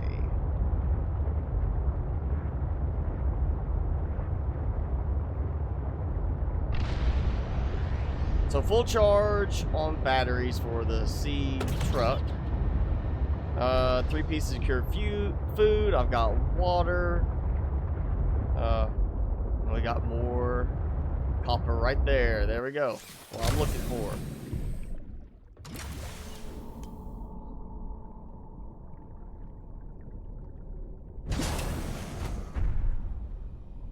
I'd like a,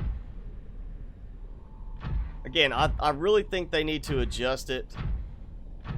I like the aspect of there being the latch, little lever option to the side where you can quick release all modules. It doesn't make sense you have to step away from the controls to turn and release the module.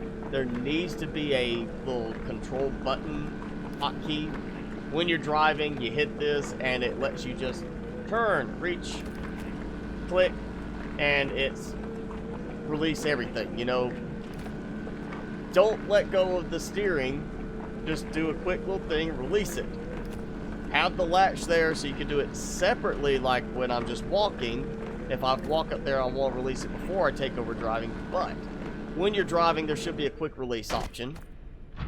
And at the same time, we should have a quick release option for the prawn suit. Give me something that lets me go and say, hey, you know what? I'm going to drop this off here so I can do some mining. I don't want to have to wait until I get in it. Let me just, as I'm going up, click this, it drops the prawn suit. That way then you stop, you get out, you get in the prawn suit. And it could actually, you know, if people want to use like a multiplayer mod to do this, that could be a cool little thing, you know, have it where somebody could, you know, maybe the mod allows for somebody to stay in the prawn suit while it's docked, so you could deploy it with them in it as you're driving along. Just, you know, you're going to drive them in, drop them off.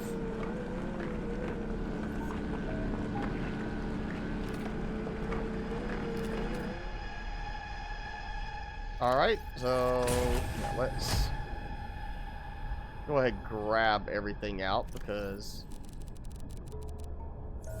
if I find anything else, I'm not going to have much room.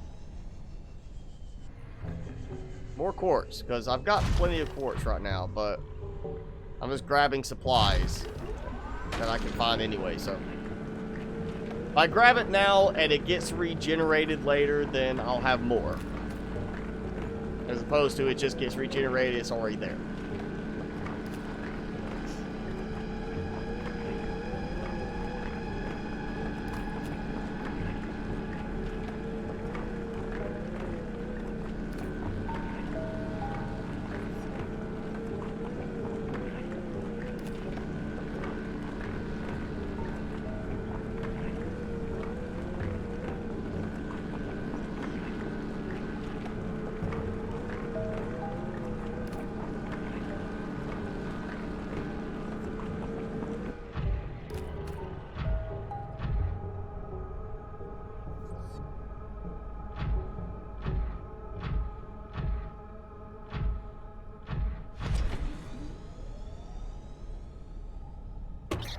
Oh.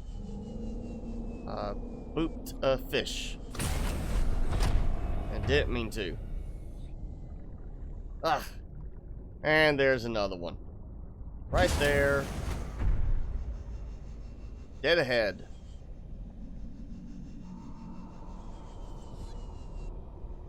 I want to end up finally getting over there to the mine and have no room for resources because of quartz.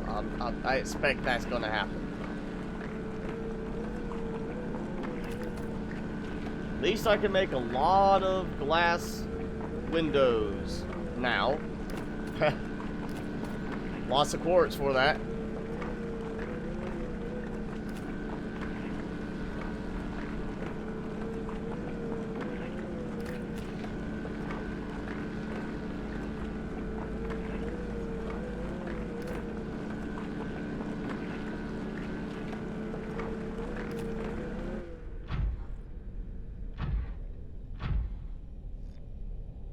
Let's see, I know it's giving me weirdness with this before.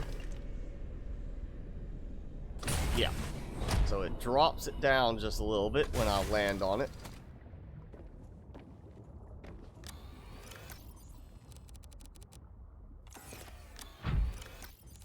And you hear it step because it moved a little bit.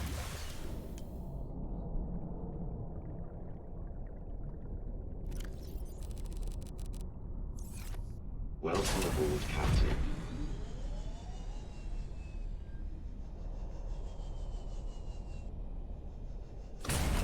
There we go.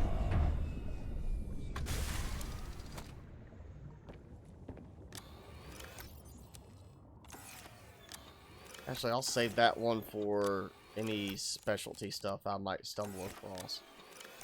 Yeah, look at that. Already that much full. Seriously, we need better storage in the sea truck. It's just not useful with that little amount of storage. Like, I'm gonna have to go get a third or fourth storage module on this just to make it actually function the way it should with one or two. Really, just one.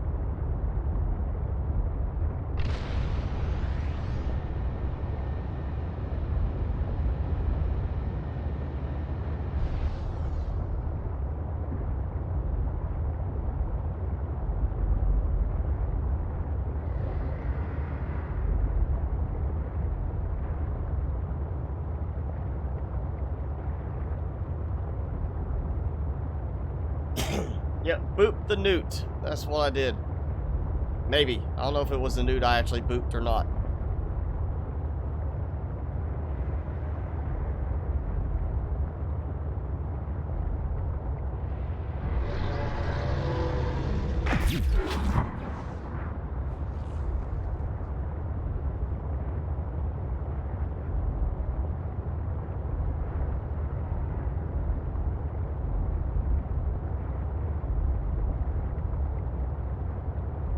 Okay, this is either nothing, or it's where I am looking for so I can find the main entrance into the mine. So I want to find the... I don't know, I mean, it's kind of...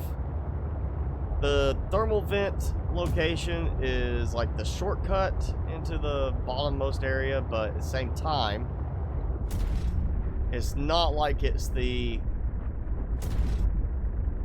easiest way to get in either. You got thermal vents, you gotta jump around, you got thermal vents erupting, making it hard to see things, tight squeezes. We might just find the entrance over here. There we go.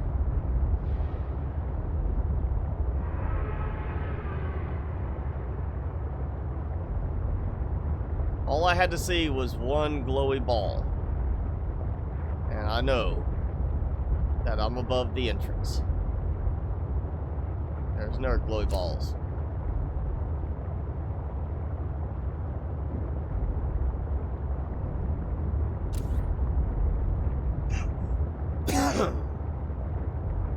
I'm sure this is gonna be the same as before, where I can't wiggle my way through using the entire, you know, chain of modules.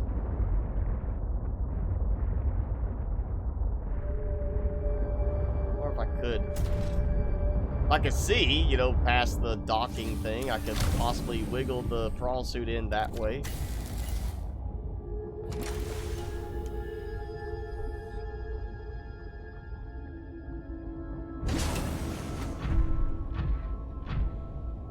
That gets in perfectly fine. I could have pushed it in the doorway. I wonder if they fixed the doors where they open again. Because they used to do that. It used to be you could get through this area. And or not open, but you could get in there and do stuff. Because look, there's still stuff in there you can see. Even on the one over here, you could get through, like the upper area was like broken. See, there's something back there. Can't really see anymore.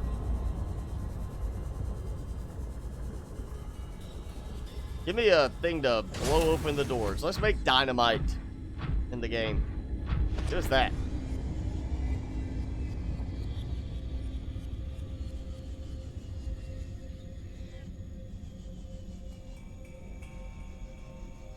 Okay, so there's that one. Where was the one with the titanium? Because there was one that had titanium, one of the little buckets.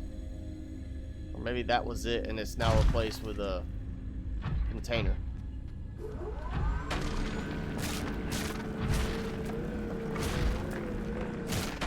Right, come on. There's only room for one big prawn down here. That's me.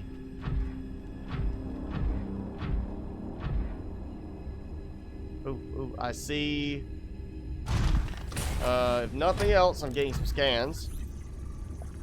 Which means some titanium that way.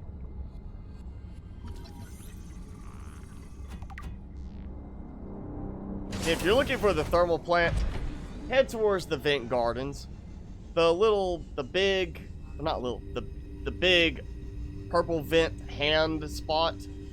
I found like 5 scans in one location there. Just in one little range. Made it so easy to be able to unlock it there. So yeah, it's... Oh hey, yeah, these are here. So if you're looking for that, you know, unlock, go there. Don't worry about trying to find them in here. It's just so much quicker if you go that way.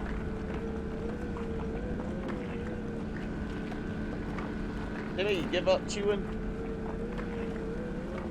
He gave up. He's like halfway through.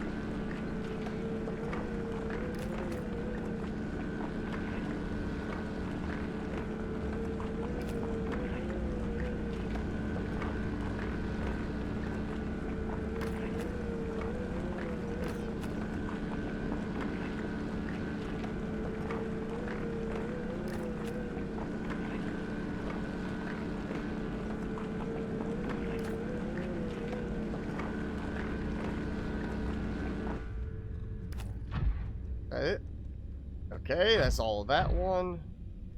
I get the titanium I really want. Wish you could scan all the other broken pieces like that prawn suit laid over there. I don't know why I can't scan that to get, you know, something out of it. I mean, yeah, it's nice cosmetics, but give me something I can use. You're gonna take away my massive amount of metal salvaged everywhere.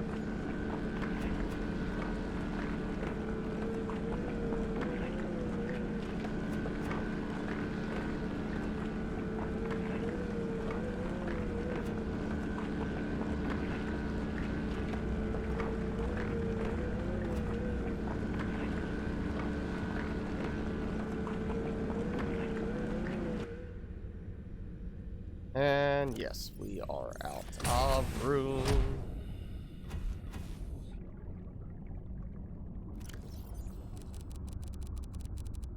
Very quickly. Ran out of room. Oh yeah, and there's another titanium one right there. Conveniently, I can drill through the bucket.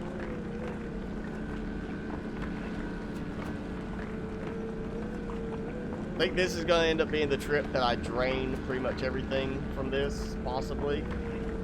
And worst case, if I have to clear the cache to respawn things in, then I'll have a lot of stuff back here. If not, maybe it'll get corrupted and respawn on its own.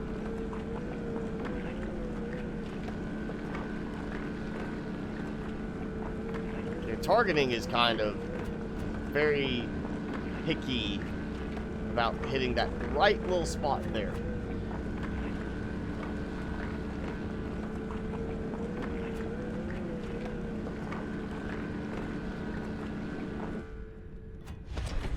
Okay, good. Done. Big ruby thing. I actually am doing pretty well with ruby, so I think I want to come back to that. I think I could scan that, since, you know, it is a piece of prawn suit laying right there.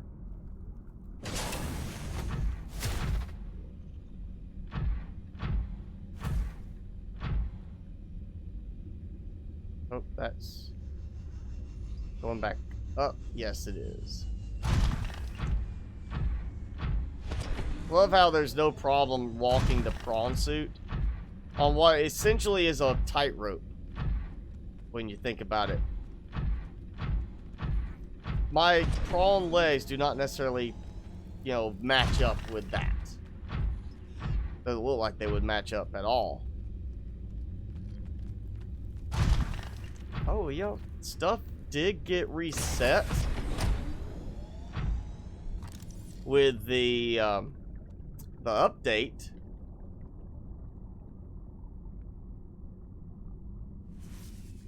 Let's look for, where is it? So it didn't reset anything in here. I got other pickups reset, but it didn't reset the pickups there, because there was that module I could pick up there. So I guess the update only reset the stuff in the shipwreck area, you know, the 3 pieces of shipwreck that we looked at last time, because that was massively updated with the last update. And now I'm in the, you know, this area, so all the Aurora Borealis stuff turns green. I'm not seeing any kind of outcroppings in here.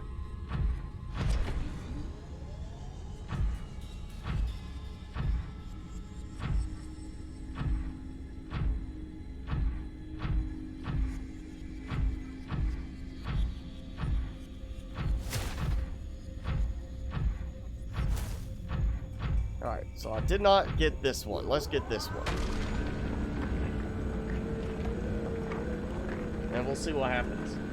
Hi, Peter!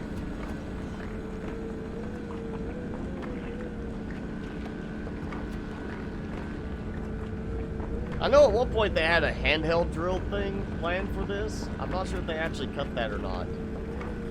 But there's areas it feels like that could be really useful to have a handheld drill still available in the game.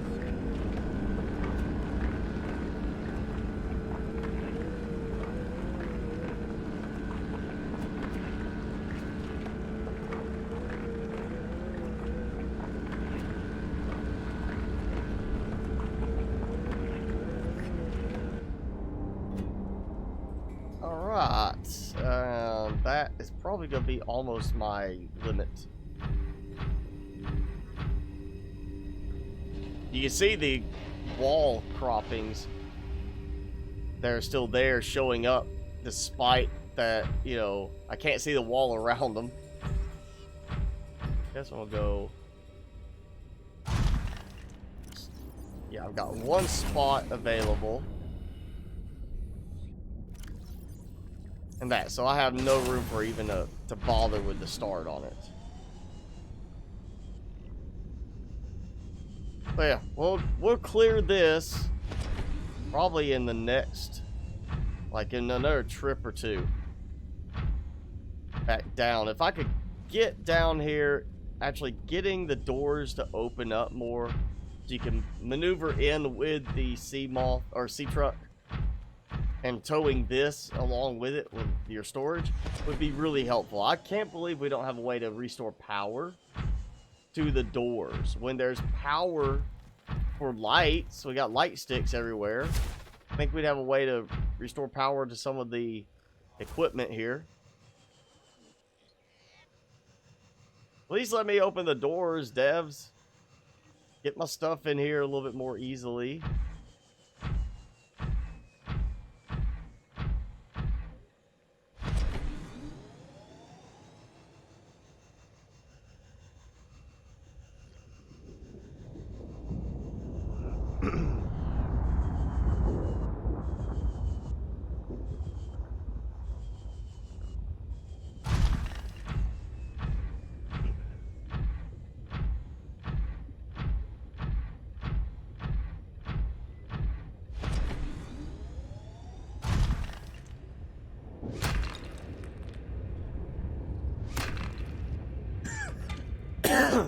There we go. One more piece of titanium along with what I've got. Let's go dump stuff and make some room. What little bit I'm going to be able to make. Again, I feel like 3 or 4 of these would be what one of them should be equal to in terms of storage value.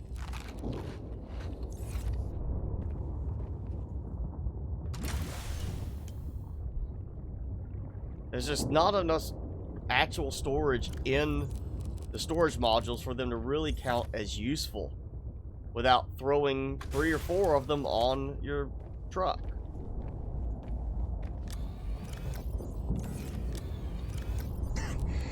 And I guess that means I am throwing the rest in here.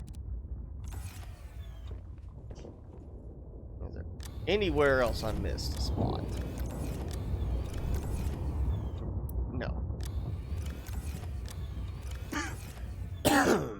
So now I'm going to go fill up again what I have room for now, what I have room for in the prawn suit. After that, I have no more room for another trip down. So yeah, we're not even going to be able to clear all this. Like you... Yeah, the Cyclops, the built-in storage was just horrible. But you could add to it. And there's that one I was looking for.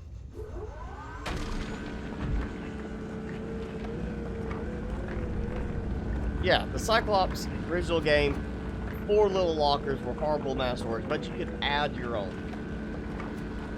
With the sea truck, you can't add your own, and it does have better storage in the one module, but it's still bad. It's not anywhere near what it should be for a proper design on that module, because the module should be designed to maximize storage space, because it's meant for deep diving trips, and you don't want to be coming back up because you ran out of room because you went with a more decorative style of storage rather than going with a functional style of storage. Now it's like, hey, we sent the Mars rover up with enough room for 2 rocks. Well, what about that open space you got there that you didn't even use? Oh, yeah, but it looks nice and shiny. We didn't want to change it. You know, it kind of, that goes against the rules of logical design there for something like that. You're wanting to maximize its utility, and you cannot do that focusing on just the cosmetics. Focusing on the looks for the storage module is the downfall of the storage module, because it doesn't have the utility it should have. It doesn't have the design it should have for storage capacity. And actually, let me drop this. I'm going to do this. We're just going to go ahead back now, because there's not much point going down there to get like 1.5, maybe 2 more collections. More importantly, get to the end and then find out I don't have room for the last 2 pieces on the ground.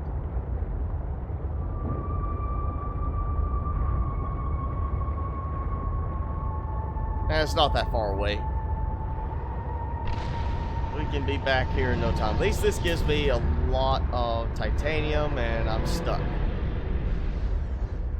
Afterburner's nice. It's great for getting away with speed, but it should be, you know, you should be able to tell it to ease off a bit. It should tie in with your normal movement. Because even if you don't push anything, it'll still move you forward. And there's more quartz. They definitely made titanium less abundant in the game, I guess, to impress upon the whole you have a chance of getting it with every outcropping type thing. But I really see a lot less abundance of it, with it being one of the most critical elements you need for building anything in the game. You need it more for building than anything else in the game.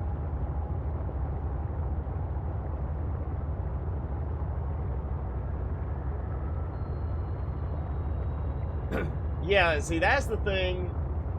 Like you're saying, Victory, they're focusing on the storylines the same way they did at the beginning with original Subnautica. It's focused on storyline players.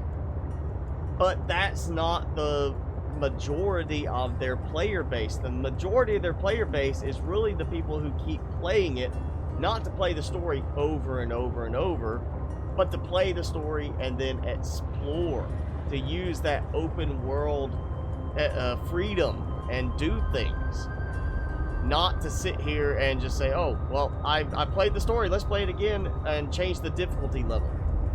It's not Dark Souls. It's not, you know, Star Wars, where you're changing the difficulty and trying to make it more challenging the next time. It's, you play it, you played the story. You can, yeah, turn it on like hardcore or something like that, but the main long-term benefit of the game for players is the building and exploration stuff.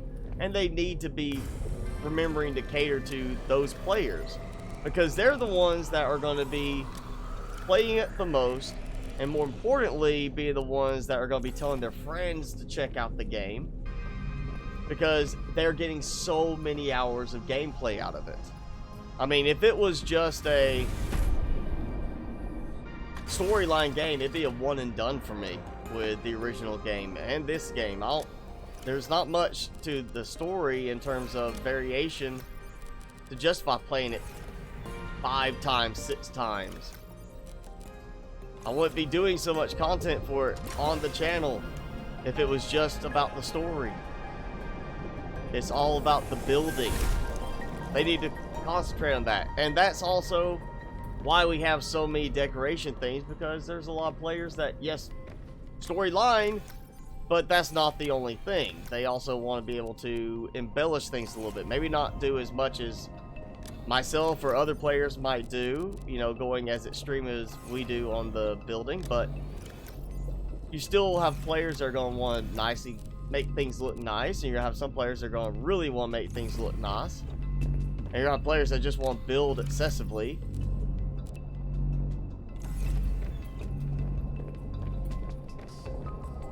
And while I'm here, I'm going to go ahead and eat up.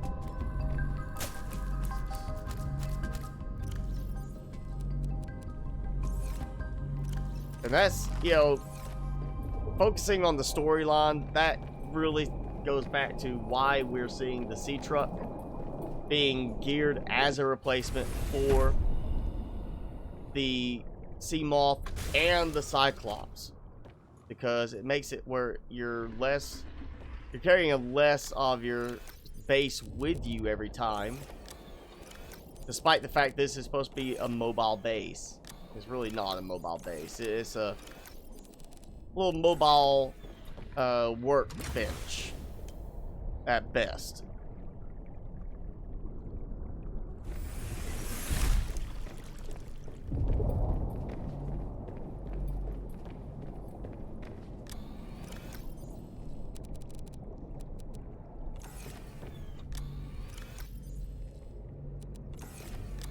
Well, I've got plenty of quartz now, I would say, for a little while at least. Not titanium, but quartz, you know. Doing good on titanium, we'll go get more. And this time, I'm going straight for that, the mine. That's my target this time. We're going straight there. Coming back with, first and foremost, titanium. I'm not going to use it here, probably. We'll probably start using it next time on the mountain, the rocket platform area, to build a base there. I do want to try to do something, even if it's just a goofy looking little tower type base that, oh, yeah, you know, it's not what you would normally build. It doesn't look structurally sound, but I built it so I could go and climb really high up and look down and see if I could see some of the other bases. Or just have a really good view at night time when it's not storming like crazy. Hi, Ronald. It's okay. You might be late, but we're still here. Would Minecraft be considered a survival game? Yes. I mean, you know, it's much like with movies, anything, you know, music. There's gonna be stuff that kind of skirts around on different fronts. You know, Outlast and Outlast 2 are technically survival games, because while you're not focusing on food, you're focusing on not dying. It's trying to survive through the end of the ordeal. You're not sitting there for days and days and weeks and such. You're there trying to survive through the story ordeal, which is hours. But by that same thought process, Doom is a survival game. So for me, a survival game doesn't fall on the fact of, are you trying not to die? Because that's a lot of games. I see a survival game being anything that your survival isn't just based on, did you get hurt and die? Is it based around, oh, I, you know, needed food and I starved to death. I didn't have enough water. That's the first ones. Then it's, you know, goes beyond that. Do you have, did you get infected because you stepped on something, or because you ate something bad for you, and you died because of that? When you get into that, that's the survival stuff. Thinking more of like how it would be if you were trying to survive in the situation that you're in during the game. Green Hell is like the ultimate survival game, because you can eat the wrong thing, get a parasite, and it's going to slowly kill you. And if you eat something else that's wrong, you know, if like, yo, this is poisonous, you know, you get walking along and get bit by a snake. If you don't take care of it, you're going to pass out from fever, die from poisoning. It's survival. That's what it is. Minecraft originally was a building game, creative game, because you were just building. Then they added the survival mode, the adventure mode type stuff. So yeah, it does have a survival game aspect if you play that way. Just like Subnautica has a survival game if you play in the survival mode. It's also just a building game if you play in creative. So there's variations there. But yeah, I would say Minecraft's a survival game. You're worried about food and water. Or, you know, at least eating, drinking type stuff. It's not as strict as like, oh, you gotta worry about your calorie balance, what kind of foods you're eating as far as proteins and fats, but there is that survival element beyond just, did you get killed by a zombie or a creeper blowing up, you know?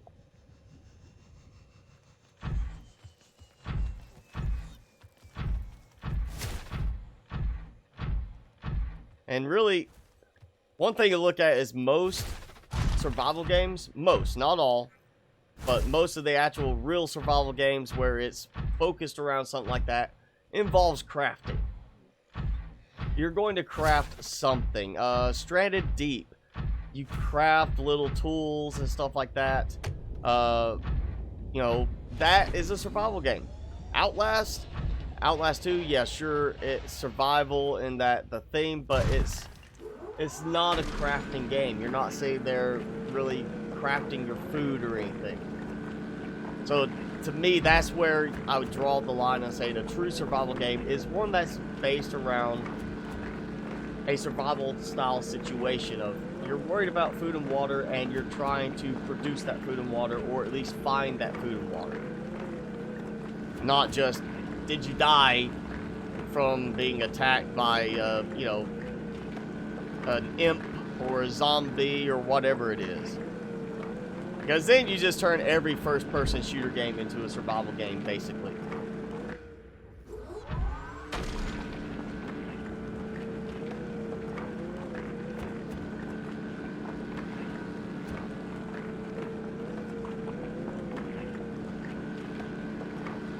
Yeah, it's nice to have survival games with story. That's good, you know, or at least some kind of theme, like, hey, you're trying to survive until you can build this and get rescued. Sure.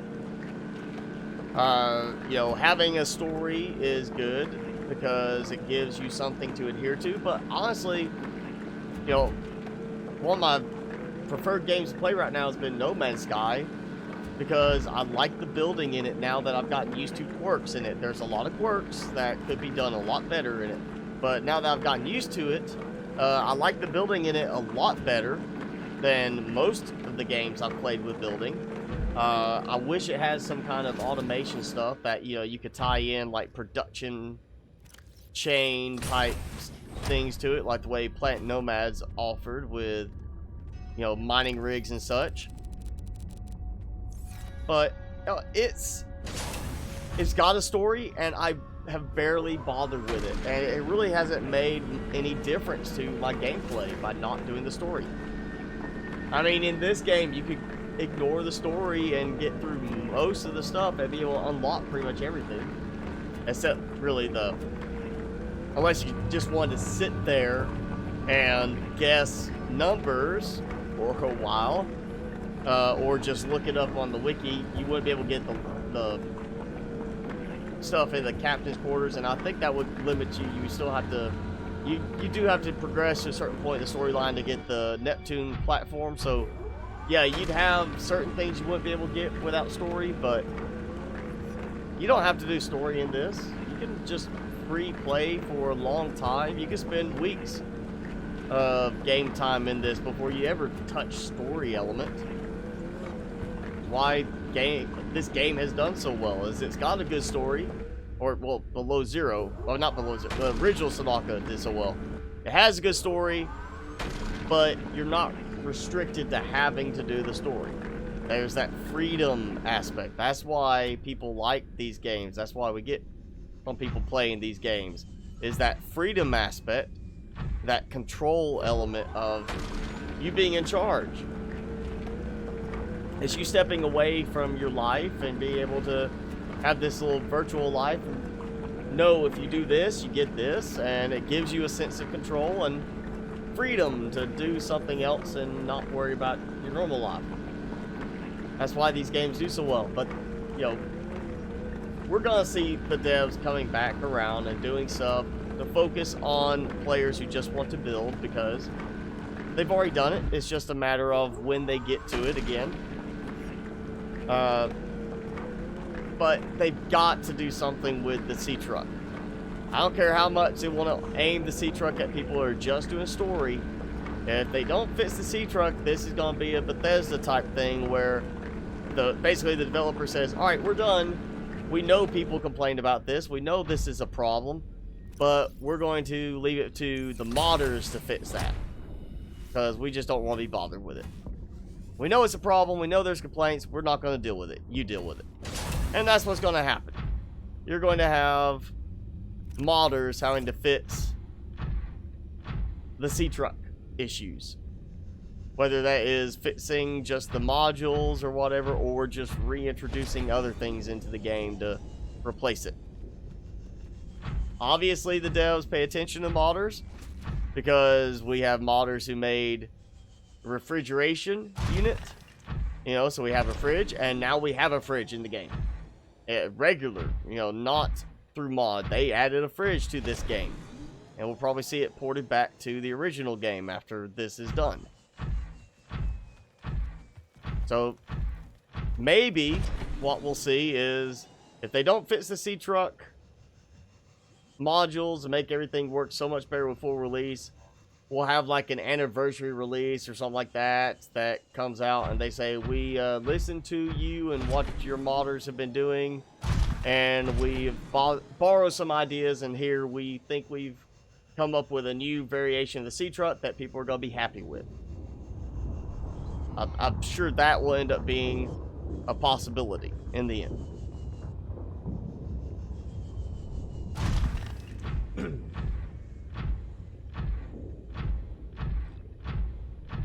Yeah, Ark is a survival game. I just wish Ark was a better performing game, because it is poorly optimized. Definitely needs to have better optimization.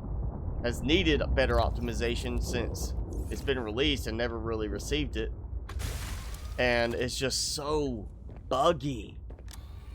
I mean, every time I played it, I end up just quitting in rage after having just ridiculous bugs that have no reason to still be in the game, causing problem after problem for me. I just cannot get past the bugs enough in it to do it. I mean, I consider Subnautica Below Zero in its current state to be less buggy than Ark has ever been for me.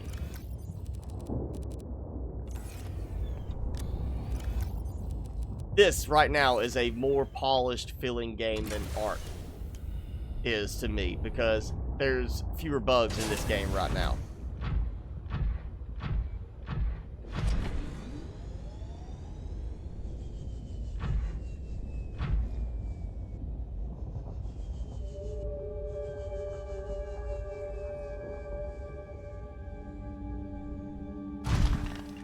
I thought I might miss it, but I didn't.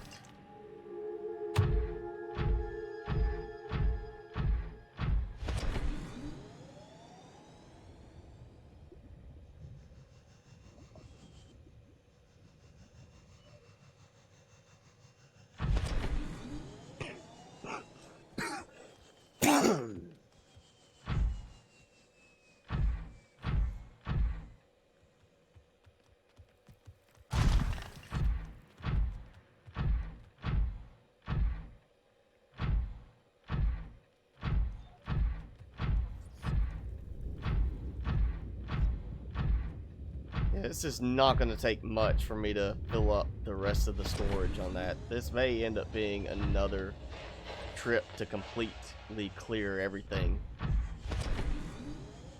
But at least I am going to have a lot of titanium now. Let's just look and see if there's any more in the walls. I'm not going to worry about the gold just yet. That can be last. Copper in the walls. We'll take that. That kind of jumped out of the wall at me. A little much. Yeah, okay. I broke it. It's in the wall. Now it's out of the wall.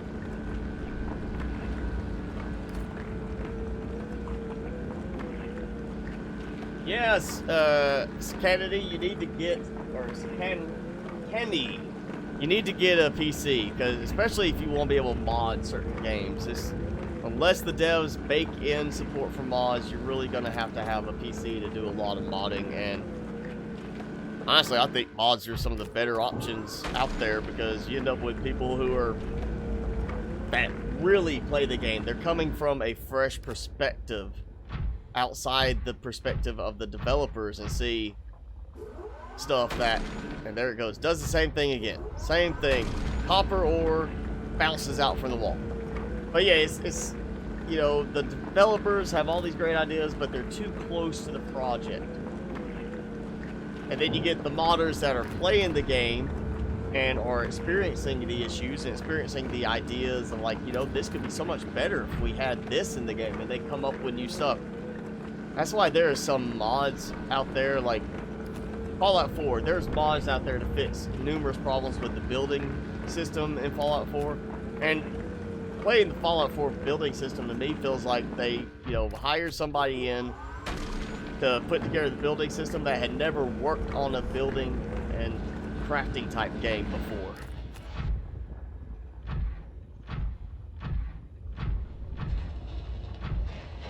Oh, there we go. Some good titanium right there.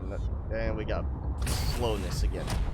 Actually, do that. And now my... What? I promise it was not up there. Welcome aboard, Captain. It was... I was like over here, and it just got launched up there. So this is a buggy area overall. Still.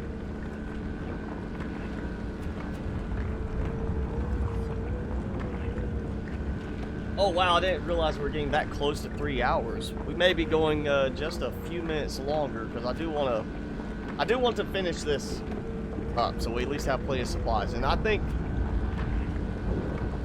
again, I don't have any more ideas right now at the moment for the current event garden base, beyond decorating with all the glowy balls that I did.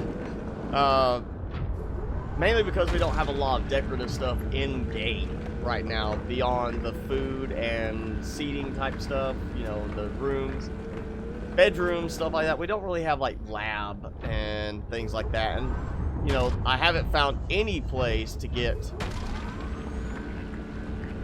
like glass containers or anything. So there's nothing really to place down, even, you know, drinkware wise on the tables.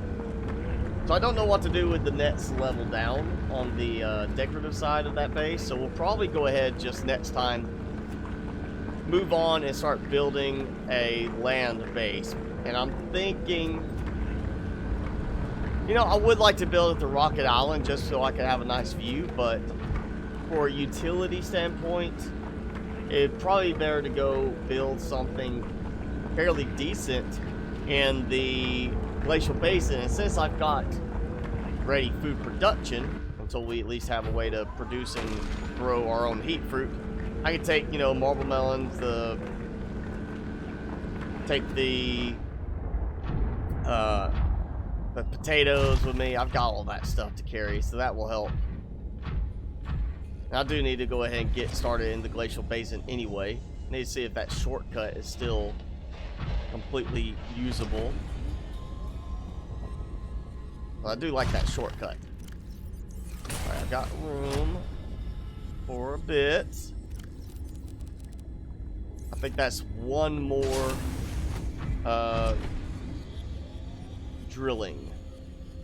Got another ruby down here. I'm not so worried about ruby yet. I'm just concerned with the titanium in this area. Oh, there we go. Look at that. Bunch more titanium.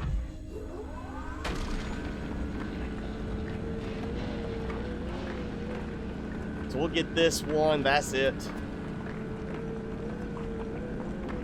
And I might make it one more trip down after this and have enough room for maybe two more drilling sections, which I got 2 more right there. There'll be another full load take back to the base. I'm gonna have building supplies. So I have to plan for what I need to take with me initially to the next location.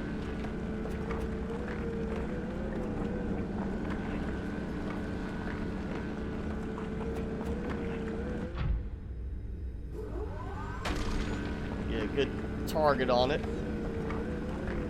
Hey, Cloudy Fox.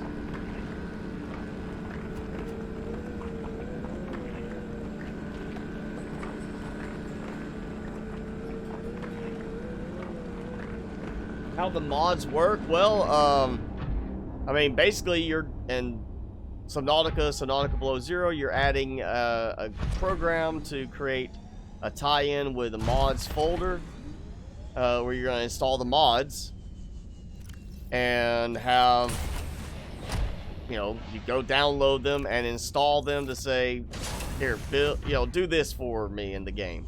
And like, I had so many mods I was ultimately using in the end on Subnautica.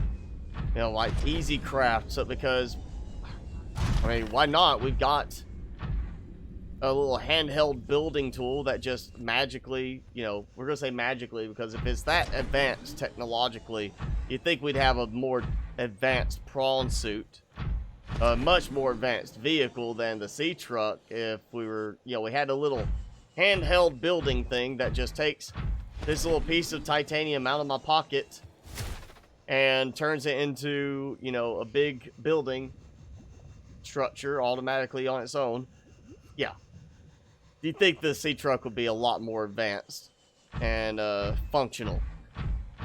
But, you know, that's why I like using the mods, because there's stuff that people are going to miss, stuff that doesn't make sense. So I use the EasyCraft mod so I can pull stuff automatically from any nearby storage for building. Auto sort lockers so that, you know, I go and dump stuff into this one locker. It automatically sorts based on what I set certain ones. And it was just I download the mod, I copy the folder into the mods folder after running the QMods installer. So yeah, you need with this game to be on the PC, because there's no mod support officially, and I don't think there's going to be a way to really mod it at any point on, say, like Xbox without official support.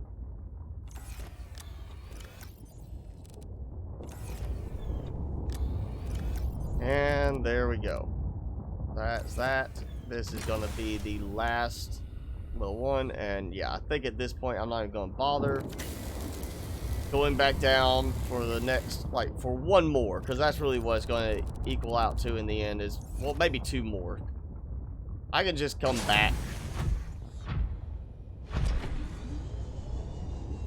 At least I've got a good bit of titanium again, but that is the last place I knew I had titanium in large abundance.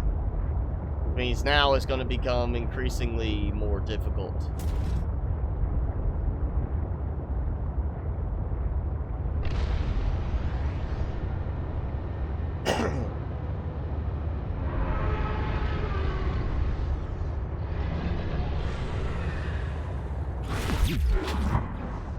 I did not get that blast off quick enough.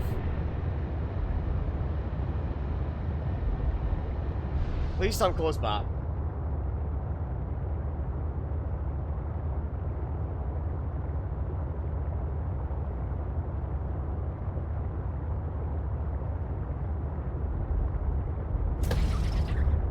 Am I going to the right base or am I going to the wrong base?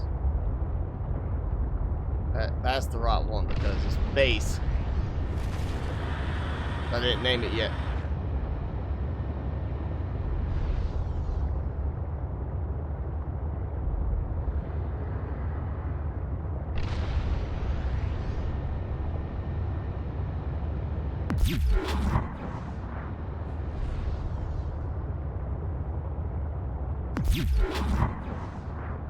Just in case something following me.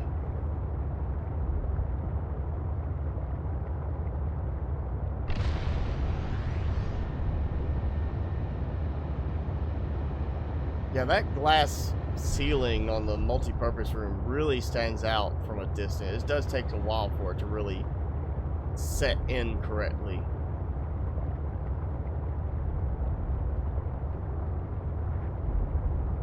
So that does help make it at least easier to see from a distance.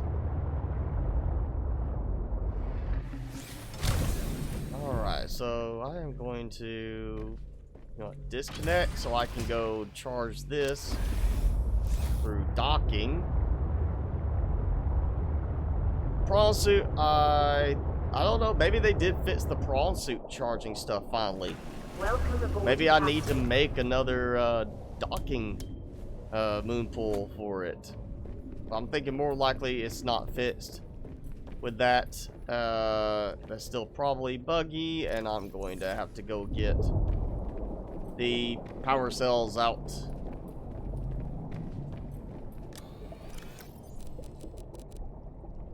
Oh yeah, there we go. I might actually fill up my titanium storage today and then burn through it all next time.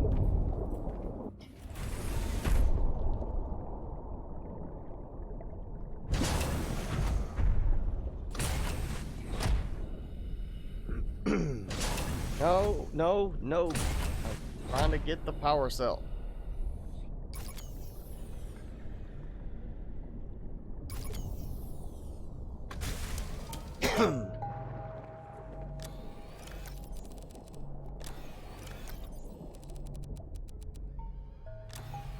Alright, now I'm having problems with it not going to exit.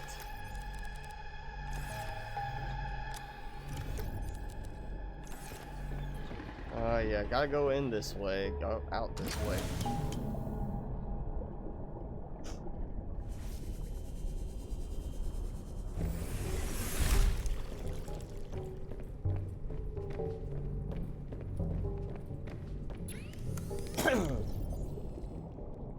You found the electromagnetic thing? You mean the electromagnetic hotspot or the electromagnetic harvester? Because you gotta really kind of target the hotspot so then when you step back you can still see the little marker in the visor, and then do like hold E to mark that area, and then it should be okay. It shouldn't be bugging that bad. I never had a problem like that on mine. Where, I mean, once I found, when I initially tried to put the electromagnetic harvester down, I, didn't know to put it on a hotspot. Emergency power. Oxygen. But after I learned about that, offline.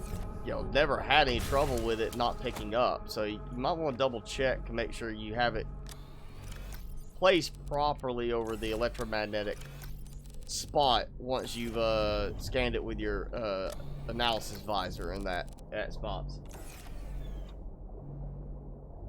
Yes, it's basically an extra. It's a modification, is what a mod is. It's a modification to the game that somebody outside the game development studio made, and it just really, it adds functionality. Or in some cases, some people just want to make mods to fix problems in the game that did not get fixed by the developers like they should have been.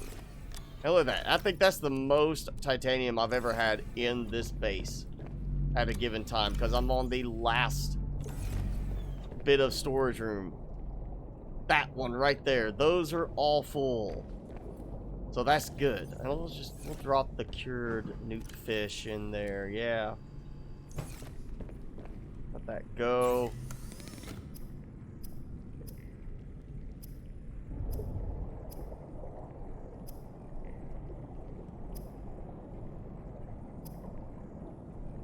Still need to make the spy pingling, so I got stuff for that, and the remote. Yeah, got plenty for that. So that's going to be... That will be for next time. I think we will... Yeah, I'm leaning more and more now that I've been thinking about it. I just want to go ahead and we'll build something in the glacial basin. I want to see if that shortcut spot is still there. If it is, we'll probably go build at least a little base to let me get up that shortcut like I did before. But yeah, I think we'll build our base, land base in the glacial basin. That's so I have some good functionality there. Oh, let's see how my sea monkeys are doing. I do kind of have other residents in that bowl, but they shouldn't be fighting, I hope. Alright, we've got 2 adults, 1 baby, and we've got 1 egg that may or may not be able to hatch. I feel like I want to wait and see if that will hatch, because they're not taking up that much of the population limit, or find out that, yeah, guess what, they actually take up a good bit of the population limit and it's not going to hatch. I need to find out if they're any better than a newt fish. Actually,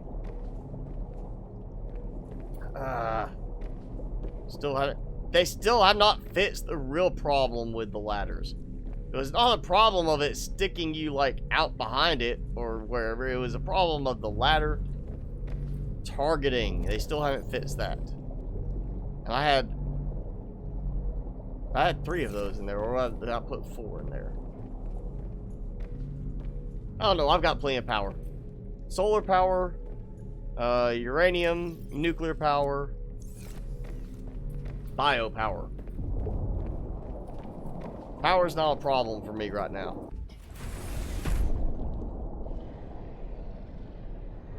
And neither is it for the prawn suit anymore. Oh yeah, no power on the sea truck, so it won't grab anything. It'll let me undock it, it won't let me grab it. Okay, so yeah, we are over the 3-hour mark. Normally I like to stop around 3 hours because I need to get up and stretch my legs, but we've got supplies, we've got glowing balls everywhere at this base. We've got glowing balls inside the vent garden. I mean, just how nice does that look? I mean, that just gives a whole different flair to it. Everything's lit up inside instead of it being just that plain.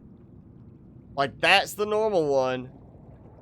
Yeah, you can see stuff inside, but it's so dull because of that outside of it filtering. Of course, it does. You see, it takes a little bit longer for it to render it in now.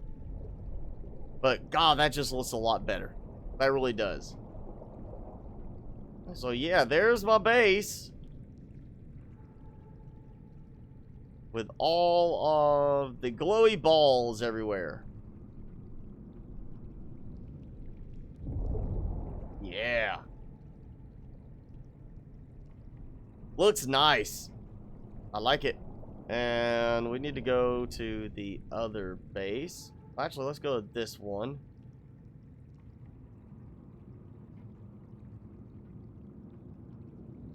I'm just kind of scooting this way. So that's it. Now, with the added lighting from the spores. And you see all of them are now flattening out. Like, what happened? I take them out of their area so they get flat instead of big and round like they were. Are they too cold? Is that it? They're all becoming more disc shaped.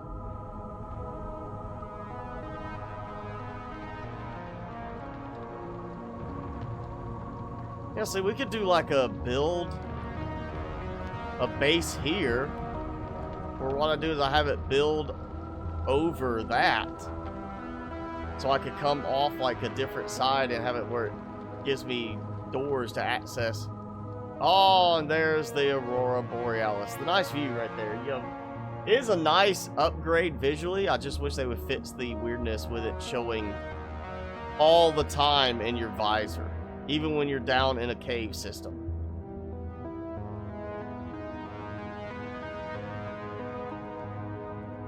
And come on, come on. Little bit of the glow. Yep, there we go. We got that one there, got the one there, and yes! Got my glowy balls on top of that. Actually, I should line them up above the bioreactors. Just to be like, yeah, they're lined up with the bioreactors. I'll have to see if I can actually place one down on top of this. Wonder if they would have any effect on the solar panel production. Because you know, at one point you could actually produce power on solar panels through the creep vines light. So I wonder if that would have any effect with it.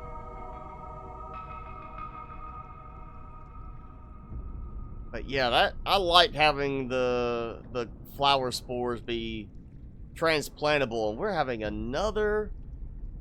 It's either, you know, debris coming down or it's just more meteor stuff. And hey, they're not supposed to be up there in the air. That does give a much nicer look to the surrounding area. I mean, honestly, it does. It looks a lot nicer that way. Let's see, is this still slow on loading stuff in?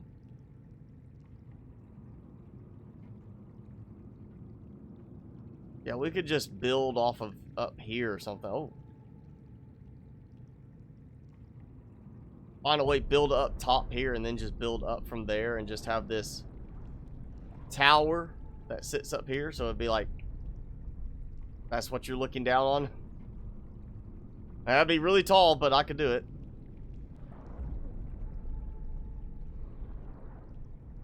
We'll be able to see stuff like that.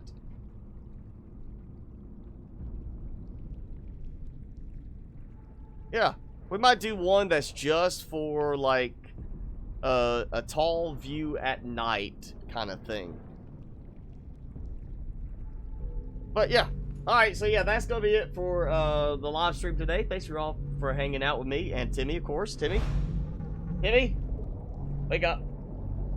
Tired? You tired from chewing? Want to say goodbye? Bye. Goodbye. But yes, thanks for hanging out with us.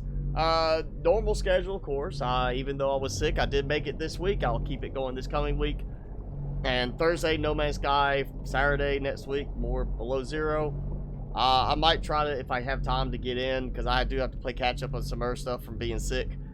I'll try to get in, maybe go finish up the rest of that mine gathering. But if not, we can mess with it some more next time. But we do have plenty done. We've got this base pretty much where it's going to be, other than expanding storage and just more utility on it. So now it's time. I think next session, like I said, we'll just go to Glacial Basin. We'll do some stuff out there, try to build some base out there, or get some base started and see what we can come up with. But as always, I'm Mr. Spicy. Thanks for hanging out with me and the Timster. We'll see you guys next time.